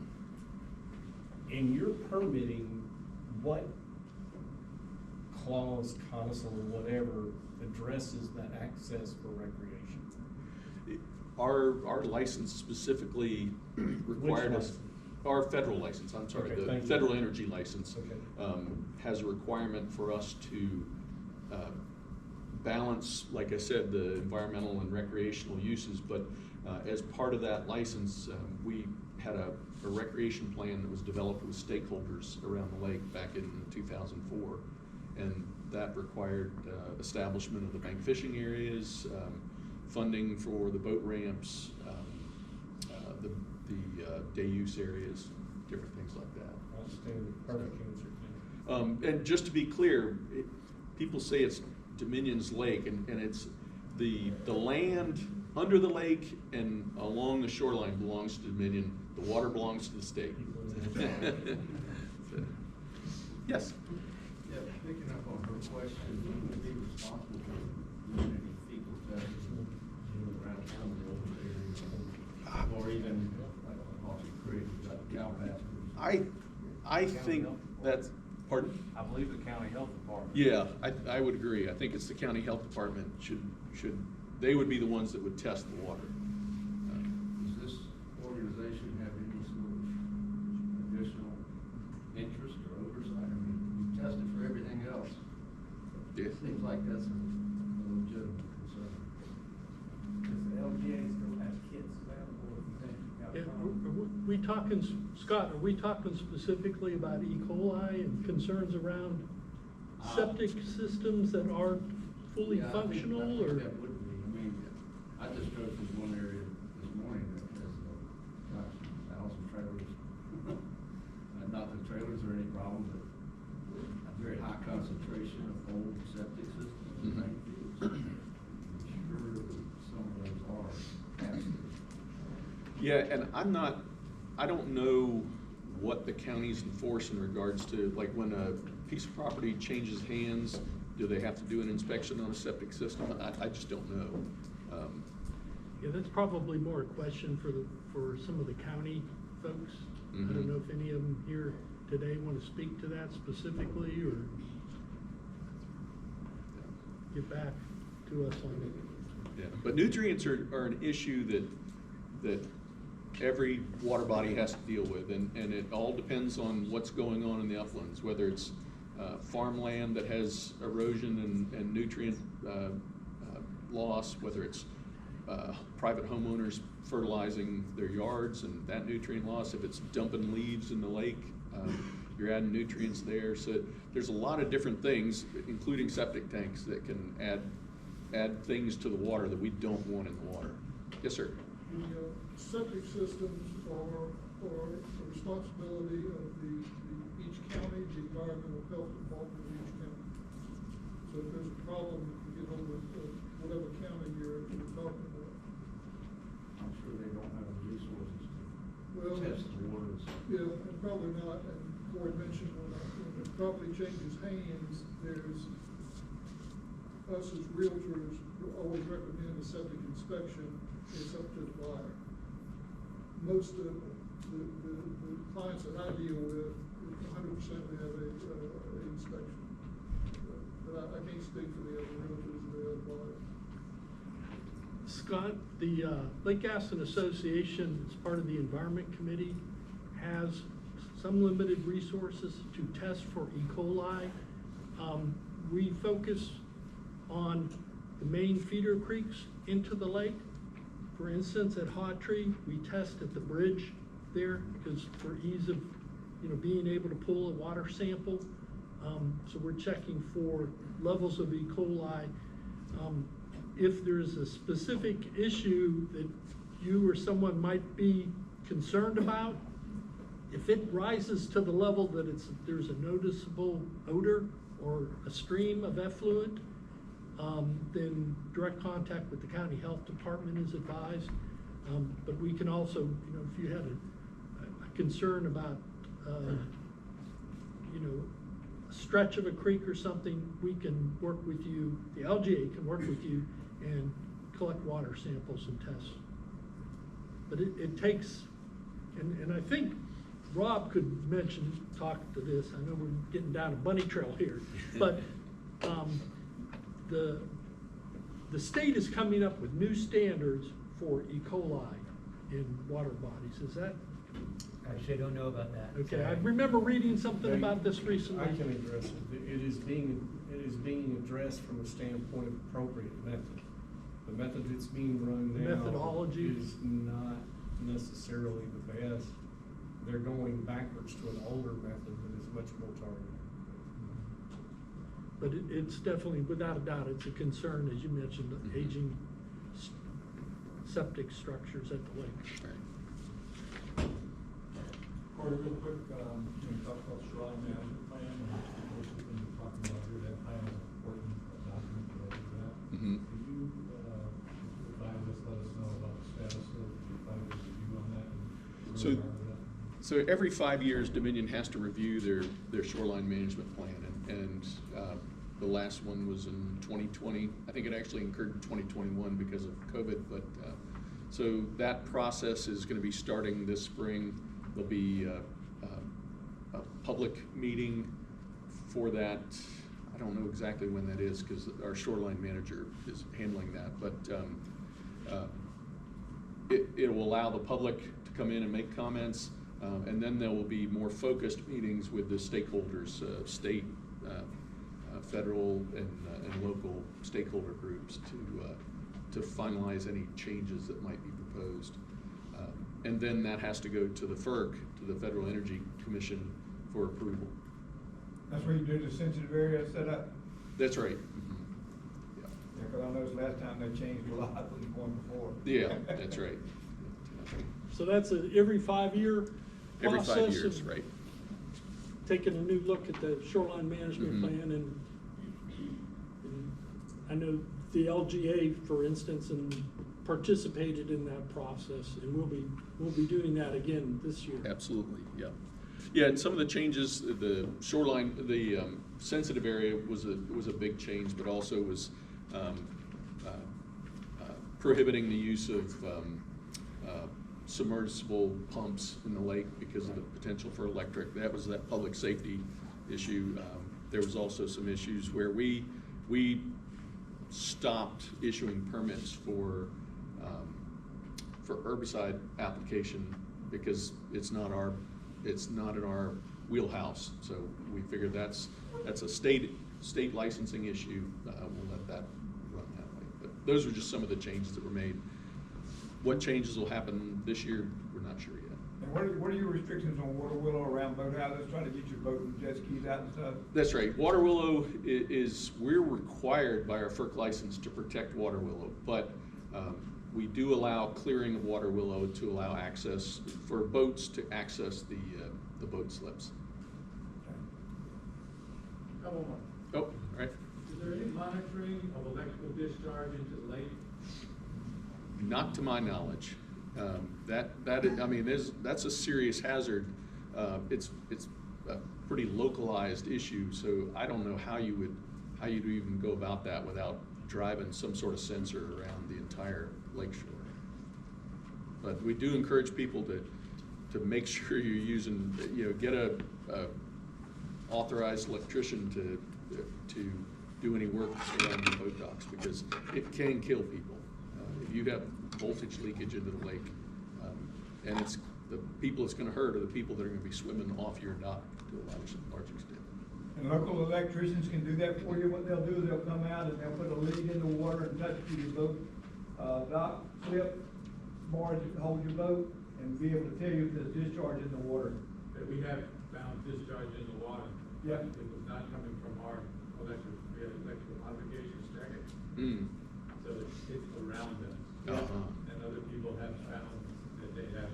And Wyatt knows a lot about this because he's done some stuff with it. We found a problem that was very unusual. You can get those devices you throw in the water and touch it if there's current in the lake, but they would not pick up the current that we found. What we found was back when the Water Safety Council was created, the meaning created, was because people were getting electrocuted in the lake. And so what they found was a lot of homeowners were just running wire down to the boathouse from their house with just 2 wires, and they had no ground.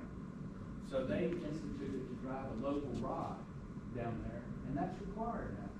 Well, that's great until somebody double protects and connects the ground coming from the house and the ground down there at your dock. Sometimes there's unbalanced systems because there's so much difference in resistance from that ground to this ground. They're not the same ground. So what we found was we could just take a lead and put on the carriage of your boat hook, put it in the water, and we had voltage. So we killed the power up at the house, took either or ground off, and put it back on, and only have one ground, take up the other one, put the power on, and that corrected everything. And how that was found was we had a master electrician that was happening to him. He went around and all 11 boat docks in his code were that way except for one. It didn't have a house, it was just a boat dock, so it didn't have one ground. So that's something that we've tried to depart. We've run articles in the Gazette about it, and we have it on our website. But it's very easy to check. But if you do see that you have 2 grounds down there at the house in your box, if you're not comfortable with it, get an electrician, kill the power at the house, bring the power down there. Remove one ground. I would remove the house ground because you got that very local ground right there, and see if that takes the power off your carriage. Thanks, Wyatt. It's an important issue dealing with on safety around boat docks and all. Thank you, Corey. Sure. Appreciate your time. Okay, our next speaker is T. Davis. T is a strong advocate of public service. He walks the walk. He served in the National Guard. He's recently retired as a North Carolina State Trooper. Congratulations on that. Thank you. And he is currently serving as a commissioner for Warren County District 2. And he's been in that position for 10 years. His district includes the lake. He is one of us, so to speak. I hope so. Lives here at the lake. And then more in one way. Yeah. And I will also mention that recently he assumed the position of president of the North Carolina Association of County Commissioners. Very important leadership role. And we look forward to hearing what T's views are on how the county can benefit, be involved in the stakeholder process. You got it. I'll do my best. Good morning, everyone. All right, as you see, I do not have a PowerPoint, so because I'm at this point in the stage of my life that I can be more outgoing about how I feel about things. First of all, I want to thank Pete Deschenes. And the reason why I'm going to start off with Pete, and I know this is his stakeholders, what this is named after, is because in 2014, when I first decided to run and get elected as county commissioner for Warren County, Pete was one of the first people that I met that took me up under his wing, and he started to tell me and show me how I could get involved and be influential as a county commissioner and addressing things that, as far as county government and the things around the lake. So my good friend has moved away. However, I still think about it. I want to address a few people that I'm associated with here, and that is our county manager, our board chair, our clerk, and she has a long title. I just call her Charlotte because she just like does everything at the county. But I have a team of folks that's with me. Also, I would like to recognize all the county officials that are here. My good friend Kevin Evans from Northampton County is back there. Ms. Movell is back here for Northampton. I know I'm recognizing this guy because you are representation for Halifax County. Is anybody else? I know my friends from Virginia are here. Brunswick. You're so excited to say that. So I get to my point. I was here, invited here, and I appreciate the invitation to talk about county government. Yes, I just recently retired as a state trooper with North Carolina. 25 years of service. I was a deputy sheriff. I was a police officer. Had 30 years of service. I'm on my 10th year, so to speak, as a Warren County commissioner. And I was given the privilege to be elected as president of the North Carolina Association of County Commissioners. There are 587 commissioners in the state of North Carolina. And they voted, so to speak, as me being their president. Exactly, I'd have to.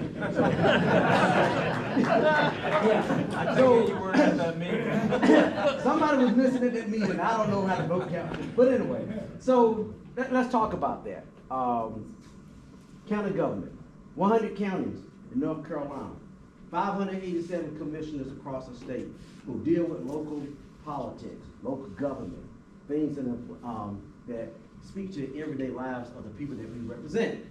That's what we do. So I have a little list here, no PowerPoint, but I want to go through things that I feel that's important to local government. I'm a straight shooter, tell you just like it is. For the first time I can say of a woman that I've been married to almost 18 years, not only does she love me, she likes me. That's very important, right? Gentlemen, is that right? Is that right? She actually likes me. You know, when she comes home, she smiles at me. So I have 4 beautiful children. I have my first granddaughter that was born in January. So I'll put it to you like this. I'm okay. And last but not least, I'm not running for re-election. Yes, I'm done.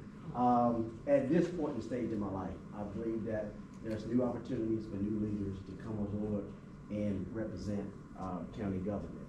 So I'll start off by saying this. What does it mean for county government? Number one, budget. When I first came to county commissioner in 2014, I think our annual budget was around $29–30 million. That's what Warren County budget. Now we're around what, 41? 42 million. 42 million. So you think on the average, it's about $1 million a year, so to speak, that I've been there. And believe me, I'm with you.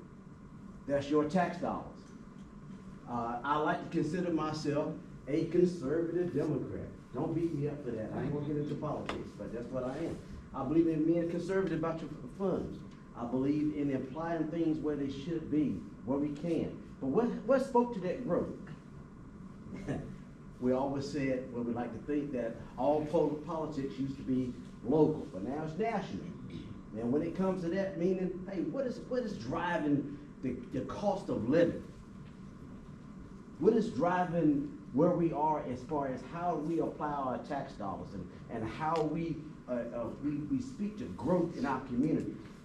Well, as county commissioner, overall objective is to make sure that you call Warren County, this area, the best place to live.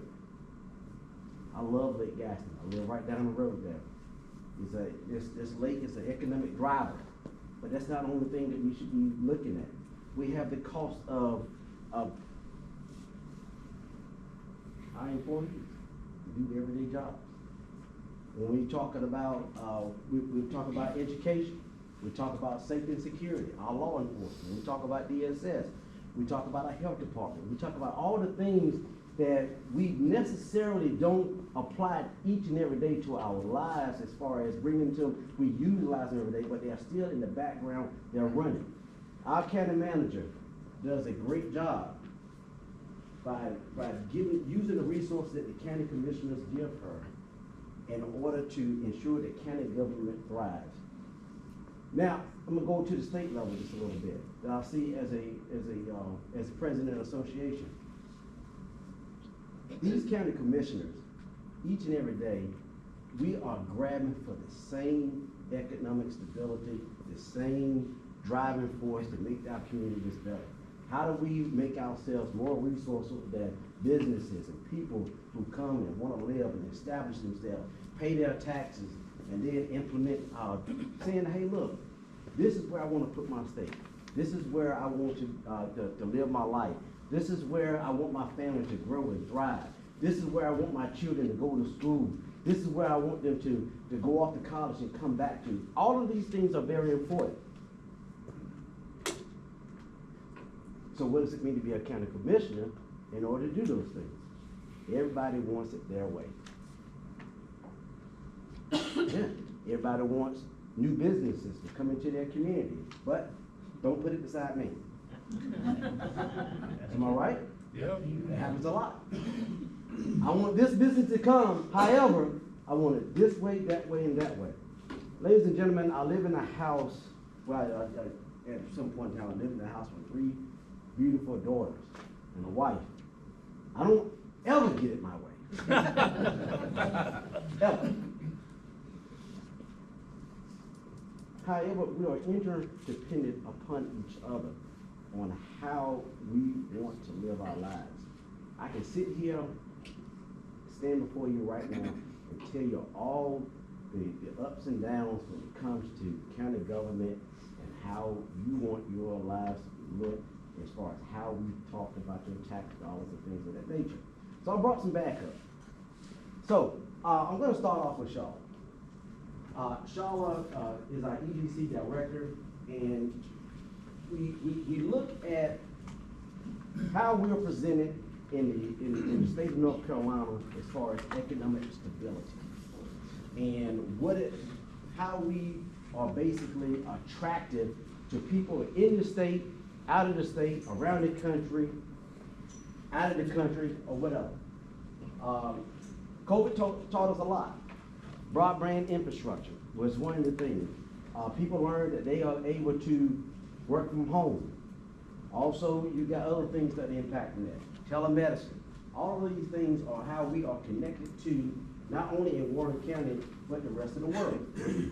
So, Shaw, if you would. Let's start there. Sure, with broadband. Go for it.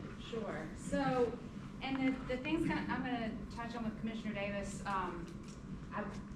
gonna tie it back to environmental impact too, because I got the theme, I got the memo for today, but to T's point, one of the barriers that we have for residential recruitment, business recruitment as well, but for residential recruitment has been access to broadband. And so over the last few years, we've seen federal and state investment that has funded, at this point, 4 rounds of major funding, which is for Warren County, and I'm sure similar things were happening with our other North Carolina counties and Virginia too. For Warren County is 3 major new providers coming into the county. We have, at this point, I'll say 3 years into this federal and state funding, in Warren County, we have a little over 1,100 unserved locations left. Unserved and eligible for the type of grant funding that's coming out primarily from the state. On Warren County's website, we do have a way to search which addresses are being funded by federal or state dollars, what addresses are still unserved. So if you go to warrencountyNC.com, easiest way is on the homepage, just type in broadband. One of the first things you'll get when you go to that broadband page is looking at the NC access map. The state is currently in its second round of completing access to broadband funding, so we should have results soon on how many more addresses will get picked up by what providers. Around the lake, there are some challenging areas. There are a few places that you can only get into North Carolina by going through Virginia. So talked with Charter just last week, had a realtors breakfast, and they maybe have some solutions there. But in terms of environmental impact around the lake, impact in these counties, I think once you remove this barrier to broadband access, you're really gonna start seeing people taking advantage of moving here more than we've seen before. Thank you, Charles. So there's the work of being done. Investment in infrastructure in Warren County has been one of our primary goals because we recognize our footprint when it comes to being connected outside the boundaries of Warren County. So when I first came a commissioner, there was no countywide zoning, none. Exactly. And what did you laugh? I'm just listening. Chuckle. Chuckle. I got chuckle by my own county manager. That's pretty good. That was BC, before Crystal. Okay. So there was no countywide zone. And of course, hey, you're not gonna tell me what to do with my land, right? However, the guy next to you is putting a hog farm in. And you're like, oh, wait a minute. So we went through the course of implementing countywide zoning. But at the same time, we wanted to came at the bottom level of zoning to ensure that for people to understand what zoning meant. They're saying I'm here for the government, I'm here to help. No. So that was a joke, y'all. So, but we recognize the importance of zoning. So now we at this point. How long has it been since we had zoning, Charlotte? 2019. That was the first time, right? Mm-hmm. So where we are now, as far as countywide zoning, what are we doing next?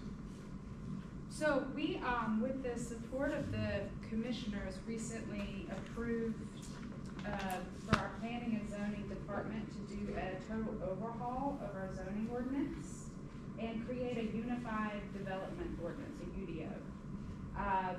That process will take most likely through the end of the year before the commissioners see it for adoption. Along the way, there will be opportunities for engagement. A code committee has been set up. Elton is actually on that committee, so Weed Control Council, Board of Health. I've heard some comments around environmental health, Weed Control, all in Elton right there. So I'm gonna send you to him as a member of our code committee. But we will have some opportunities for engagement. And so again, if you want to learn more, warrencountyNC.com. If you go to our planning and zoning page, you will see a page dedicated to the zoning ordinance overhaul. There is also a sign-up link if you want to receive email updates. And so I do want to make a quick clarification recreation, as far as sediment and erosion control, that comes through North Carolina DEQ. And so they control sediment and erosion control permitting for, I think it's any land over an acre that's disturbed. They can give local authorities, local governments, some authority power if they approve locals to implement their own erosion control. I'm getting out of my wheelhouse, right? But we know our soil and water district, for example, gets called a lot on erosion concerns. They aren't a regulatory agency, it's the state is. But if you want to give feedback around erosion control, other things that you're talking about here today, we recommend that you pay attention to the overhaul ordinance, or in your own counties, if it's not Warren County, that you engage with your planning board, your administration, and figure out ways to codify it in your ordinance. Thank you, Sean. So, I see they putting out lunch right there, that's my cue right there. But, I'm gonna bounce around just a little bit. Y'all really are a tough crowd. I mean, I know they come for a comic show, but lighten up a little bit. All right, so, let's talk about where we are as far as reevaluation. Warren County, many other counties across the state are going through reevaluation. Yeah, you chuckle me, so I'm coming to you. Hope you got your game together. So I don't. Don't backstroke on me now. So, last night, we had our Board of Commissioners meeting, and it was brought up about, basically the value of your property. Look, you all, I think we got some real estate, where's Kia? Did Kia leave?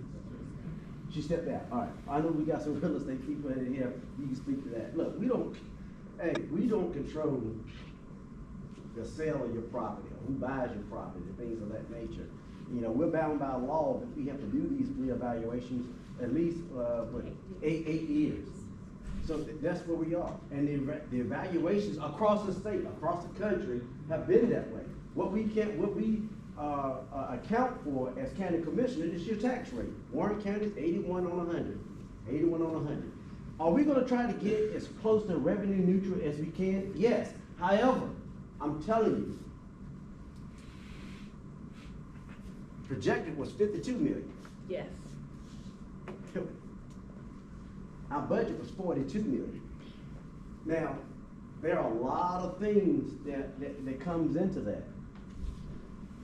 I don't believe in wasteful spending and things of that nature. They know they have long meetings with me because I'm going right down that budget book and I'm asking questions about the least and the most things that's in that budget. However, we know that the impact of what it means to be going through reevaluation. So, if you would, just talk a little about our process going as far as what we're gonna do about reevaluation, our budget process, and those type of things. So basically, if we're looking at revenue neutral, there's an opportunity for maybe an increase, but it depends on the input from our tax department and working with our county finance department. And so we are trying to work with each department. We're going through the process as we speak. I'm leaving, my next one's at 2:30 today, where we're working with our departments for them to understand, yes, we need to provide the service. Yes, we need to meet the need of the county. However, we have to be mindful that we're going through a revow, and it may be revenue neutral with that. So that is the process, and then we bring to our commissioners our recommendation from the departments. And from there, I can assure you, we're gonna be going back to our spaces and looking to see where we need to shave off any abundance that may be there. That's a good way to put it. Yeah, really good way to put it. So ladies and gentlemen, here's the deal. Things cost. There are many things that's factoring how we put our budget together and how we do those expenditures. Can we do a better job? Sure, we always can do a better job for something.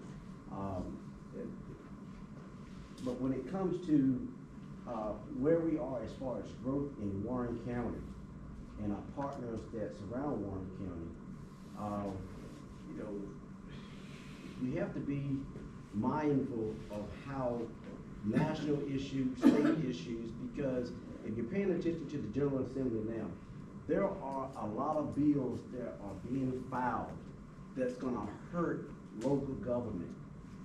There are a lot of provisions that are being filed in the General Assembly right now, if they pass, it's gonna have a direct, unfunded mandate on your local county officials to implement and spend your tax dollars. It's gonna come back to us. One national issue where I don't, like I said, I'm not playing politics with it, but I'm just gonna tell you how it is. North Carolina is one of 9 states. One of 9 states in the union that when they did Medicaid expansion, in the provision of General Assembly, he said that if the funding from the federal government drops below 90%, Medicaid expansion goes away. Well, you may say, well, that doesn't apply to me, but actually it does. If you own a small business and you don't have to pay for health insurance for your employees, they are eligible to get this Medicaid expansion, and it goes up. You're talking about your local hospitals. Many in rural communities, hospitals closed down because basically nobody was able to pay the bills. Medicaid expansion is one of the things that happened with that. You're thinking about, hey, are they gonna come to work? Are they gonna be healthy? All of these things are impactful because when they're not healthy, they're not healthy, what do? They go to your DSS, they go to your health department. That's where they are. They don't just go to the doctor. They're gonna dial 911. Your local EMS services are gonna be there your local resources in order to go in and help that person out because they don't have the ability to pay for certain issues. Look, I'm not here to say one way or the other than pay attention how it impacts you locally. That's what it's all about. On the state level, we're fighting infrastructure things. You're talking about your roads. Many of you have roads that you live down and things you want, you see this, keep paved up and everything, and you wonder why. Look, years ago, I can't remember the date, well, we were regionalized when it comes to state, keeping state roads maintained.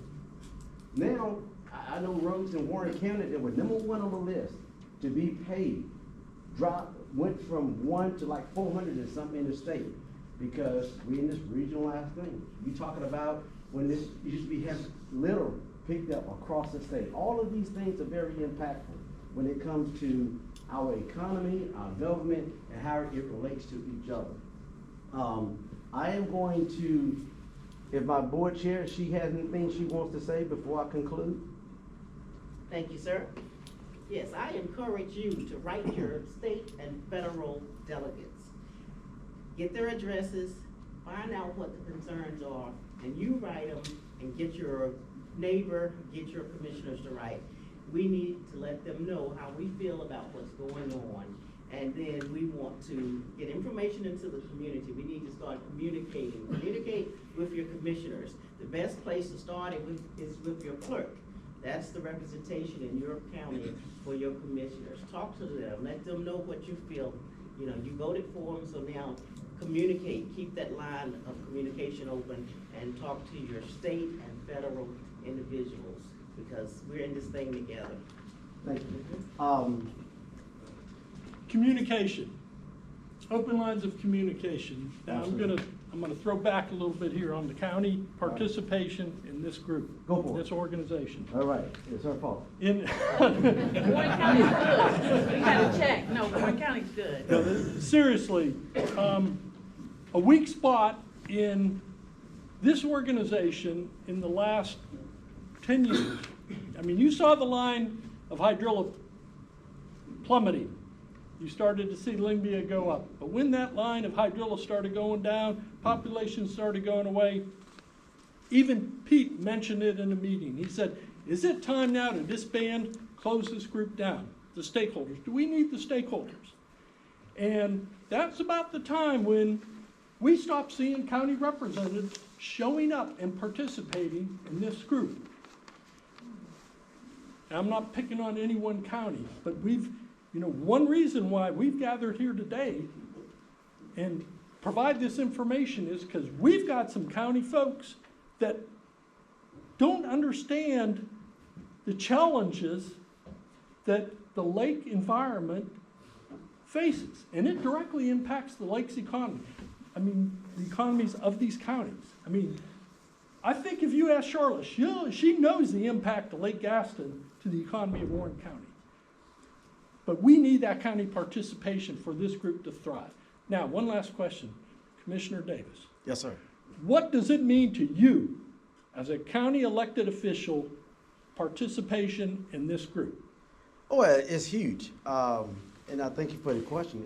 It's huge because I understand I'm not leaving out the rest of Warren County. However, it's easy to see reflectively what the cost of property is, how much revenue is generated through property taxes in this area. Hey, tourism. Yeah. Well, I did want to say, because, and this, I wanted to give a quick update on tourism, and I wrote down some Warren and Halifax and Northampton numbers, but for us, we care about tourism. There's workforce development opportunities. There's job creation from tourism-related businesses. So if you're looking at employment, unemployment rate, ability to create new jobs, your tourism-related businesses, that's not just your AF Wigs, your Lake Gaston Outfitters, that's your ancillary businesses, your lodging opportunities, that kind of thing. But after ad valorem taxes, after your property taxes, the second highest revenue source for county government is sales tax. And so if our tourism businesses, and the state of North Carolina monitors what they call travel-related expenditures, lodging, food and beverage, goods, anything that can be considered related to travel. I want to say before COVID in 2018, Warren County's travel-related expenditures were just under $27 million. Our sales tax accounted for about 11% of our budget at that time, just to show you the growth. Halifax was at 101, Northampton at 15, that's in 2018. In 2023, the state lags a little bit. Warren County was up from 27 to $73 million in travel-related expenditures. Halifax up to 134, Northampton doubled to 30. So if you look at our FY25 budget, we went up from 11% to 16%, sales tax being 16% of our revenue.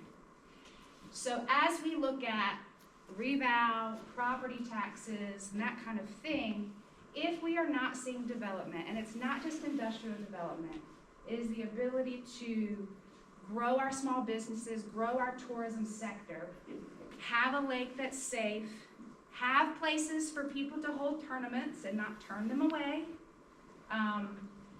We grow our potential for sales tax revenue generation, which can subsidize the need for your ad valorem taxes to try and bring it full circle. And the health of the lakes, as Jeff has waxed poetic with me many times, is a big piece of that.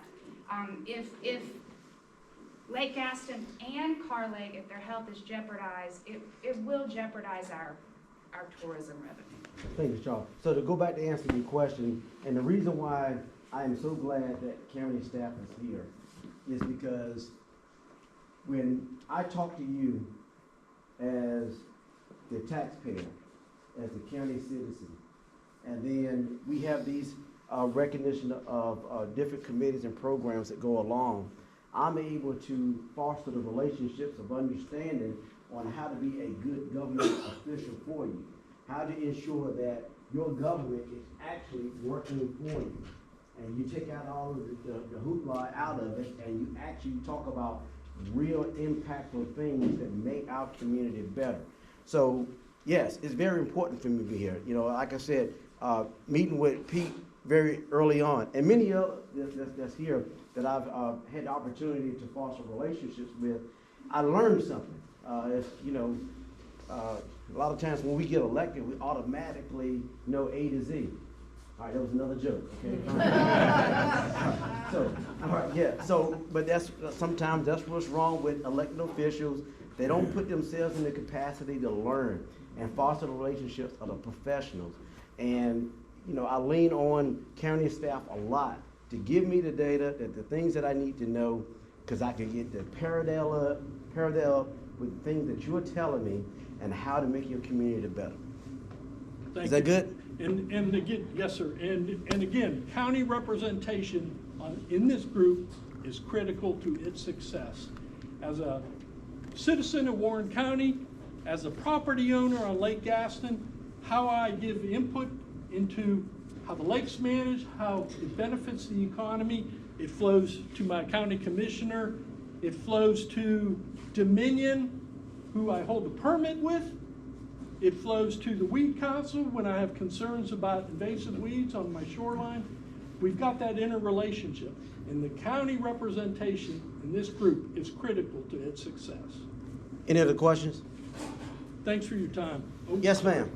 We got one. Did you talk about tourism? Yes. So, maybe a stupid question, but I was confused. Is Airbnbs considered tourism? When they come to the county? Yeah, because we just, you want to speak to that? Because we just established, we can. Yes, lodging is factored into that number. So And Airbnbs considered tourism?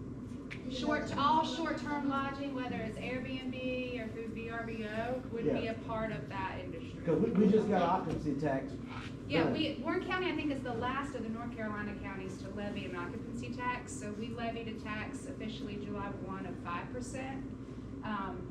And the TDA board, newly established, has just fully funded a tourism manager position in Warren County, which we're excited about being able to be intentional. But to your point, Kia, yes, that short-term lodging, whether it's a hotel or permanent residential use to short-term, is a part of that tourism industry. So my next question is that a major thing that you all have for tourism, Airbnbs, when you looked at your data?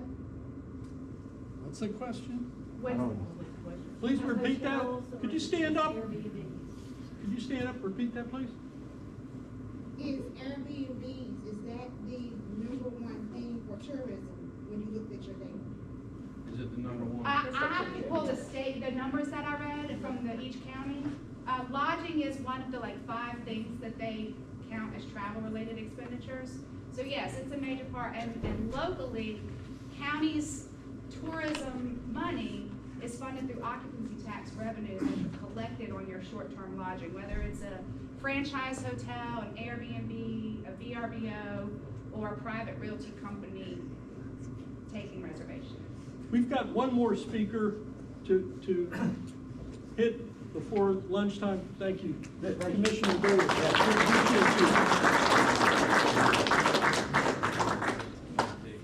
Rob's going to speak about the benefits of science-based management, how it was brought to bear on the problems at Lake Gaston, and the role of TAG, the Technical Advisory Group. Rob is the William J. Culpeper Professor of Aquatic Weed Science and Extension Specialist in Aquatic and Non-Crop Weed Science at NC State University. He heads up the Technical Advisory Group, submits recommendations to this group, the stakeholders, which are then acted upon and passed forward to the Weed Control Council. Rob's been instrumental in bringing an extension associate position to Lake Gaston, managing professionally the aquatic vegetation on the lake. He's going to speak again about science-based management and TAG. All right, well, thank you, Jeff. So I did set a timer on my phone, so it'll tell me to shut up in a few minutes. So there was kind of a transition period here between 2003-ish and 2008-ish. A lot of different things changed on the lake. In terms of some of the personnel, Rob Emmons started in his position in 2003, I think. Kurt Rundle started in 2004. I started in 2005, so you had some new faces coming into agency involvement with Lake Gaston. So the stakeholders more or less formed around 2004. They had a series of meetings about formation, what they're going to be, how they're going to function. So you can kind of pick a date there between 2004 and 2005. The stakeholders became its own entity. It seemed like December 2004 was the first real meeting where they knew what they were. They were talking more about what they wanted to be. Chris Horton with BASS was really instrumental in moderating the process, getting the various groups together and talking about how they could form a unit and work together. So then there was a series of meetings through 2005. I know there's some meetings where the Weed Control Council has asked for $4,000 towards expenses. I think also BASS put some funding in, potentially matching funds. And then some, around December 15th, 2005, was really when the stakeholders started functioning as they do today, or as they have over the last 10, 20 years. And this is a list from, I think, June of 2005, a June 2005 meeting. That's the stakeholders then, so you can see all the different names, all the different entities that were participating as stakeholders around that 2005 timeframe. And in terms of the lake at 2005, there's somewhere around 3,000 acres of hydrilla on the lake at that point. So if you were a lakefront homeowner, hydrilla was probably your #1 issue right around 2005. The Army Corps of Engineers was very involved at that point. There's some Army Corps names on there. BASS was involved. So a lot of different names, a lot of different organizations, more so than have been in the last 5 years or so. So within the stakeholders, originally the stakeholders was also the TAG, and then they came to realize that stakeholders was just too big, and TAG over time split out into kind of sort of its own entity, but it still reported to the stakeholders, and the stakeholders would then send information to the Weed Control Council.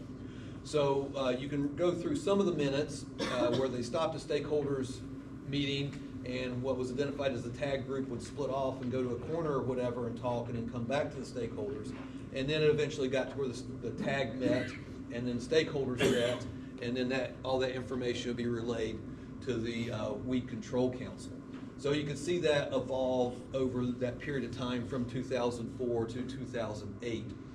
So TAG functions as a science-based entity. So the discussion is based around the science and the data that TAG can pull together. I'll have a little bit of a flow chart on the next slide. But TAG provides information to stakeholders, then the stakeholders provides a public review, public comment, public critique of that information that TAG has put together.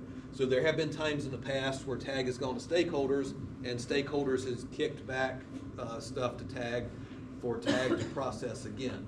So it's never really been a rubber stamp by stakeholders of TAG, but an open and transparent process where stakeholders could review, and if something was not clear or needed more work, it could go back to TAG, and TAG would go through it again. So TAG does make recommendations. I think the only decision TAG has ever made on themselves is where to go for lunch after a TAG meeting.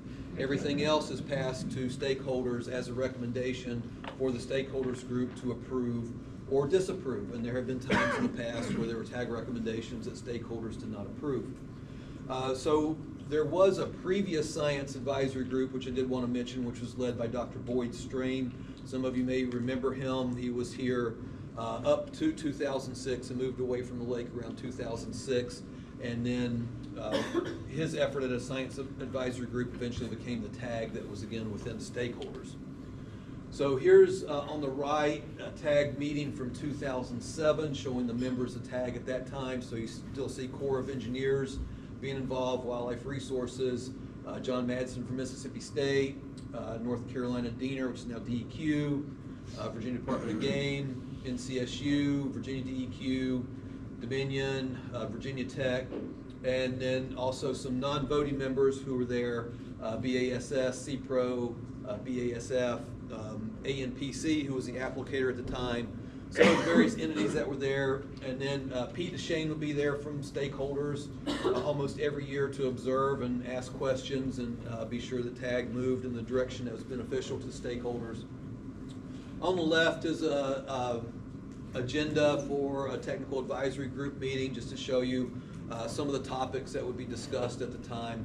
But back in the early days, 2005, 6, 7, 8, I say early days of TAG, the big sticking point was what to do about grass carp.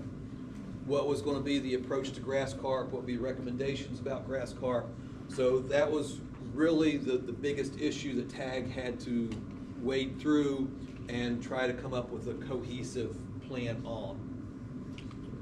So here's kind of how I see information flow. So you've got the technical advisory group, and it would be pulling in whatever information it could come up with. So the vegetation survey is data, research reports from any relevant research, The grass carp model that was shown earlier is important data for technical advisory group and information on treatment the previous year. So in early days, that was all hydrilla. Now we've got both hydrilla and lingbia. So the technical advisory group would review all that information and come up with what the group thought would be the best recommendations moving forward. So all those reports would go on to the stakeholders group and tag recommendations. And then the stakeholders would review everything and then again approve, disapprove those recommendations or kick it back to tag. So here you'd have approved recommendations and reports going from stakeholders to the Weed Control Council, and both stakeholders and Weed Control Council would be pushing out reports to like LGA and other groups as appropriate. So you have information sharing there. And then the stakeholders and Weed Control Council could send tasks back to tag for tag to consider.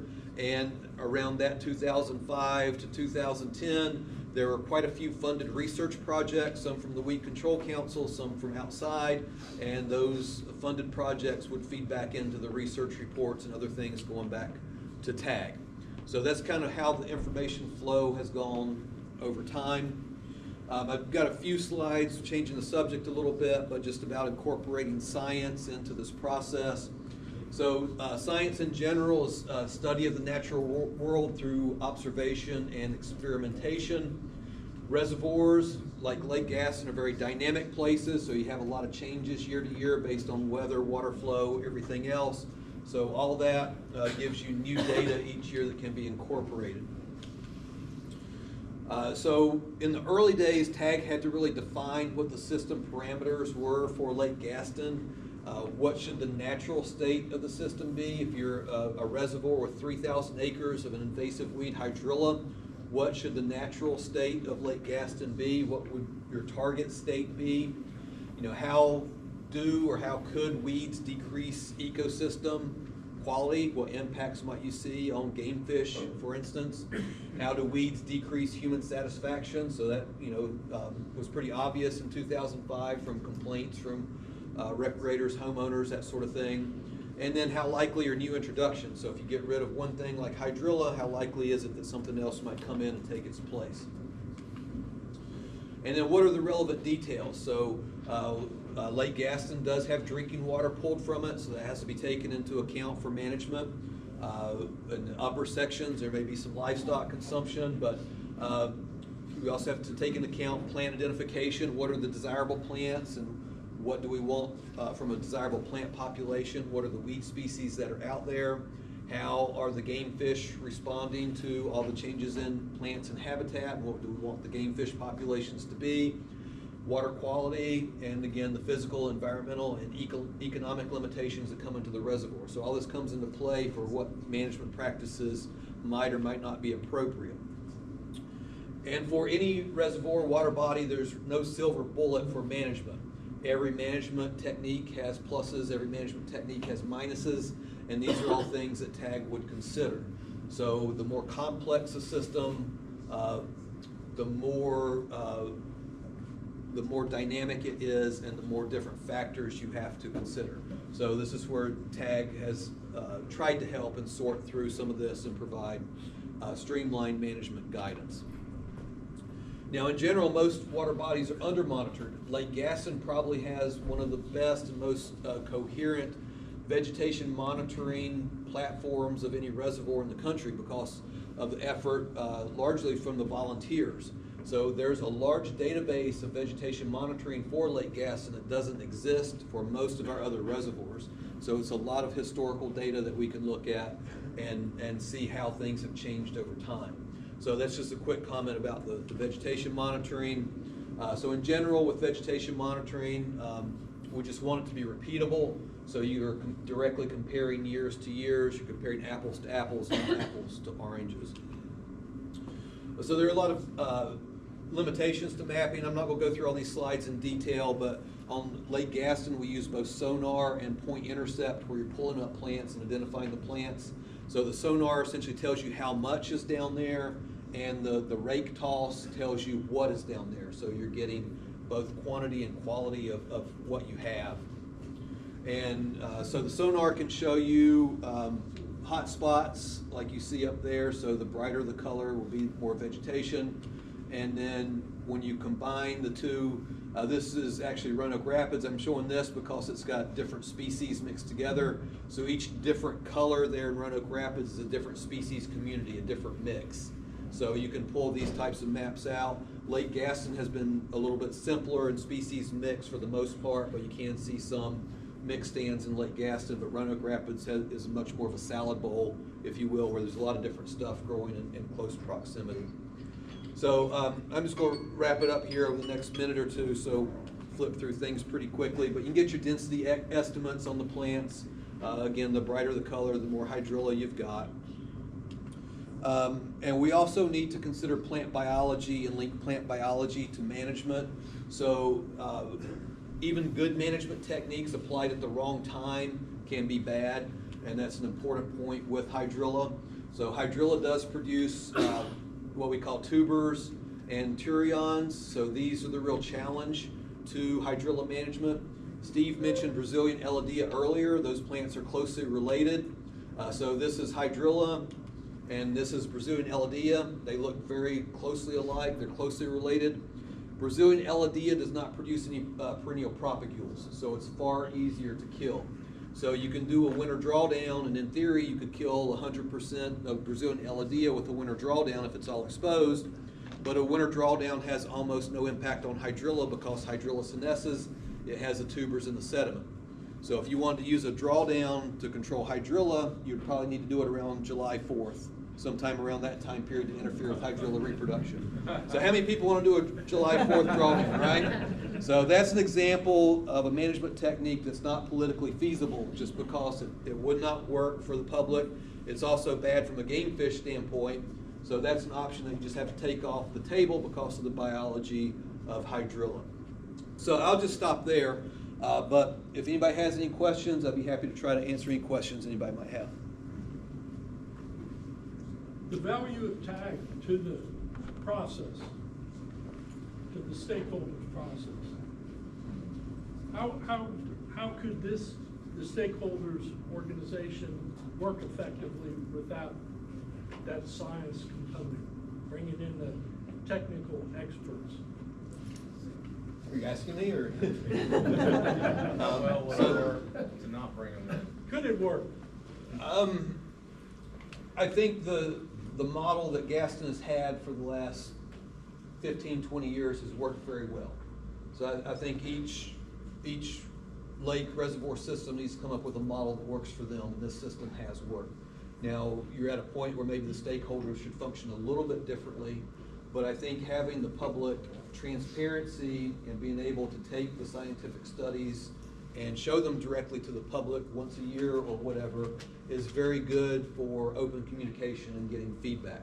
So, it's important to hear how BASS perceives the lake and perceives management. It's important to hear how homeowners perceive the management as well as what's going on in front of their dock. So having a stakeholders group where you have all that information come together and the different viewpoints come together, I think is important to a large, complicated reservoir system such as Gaston.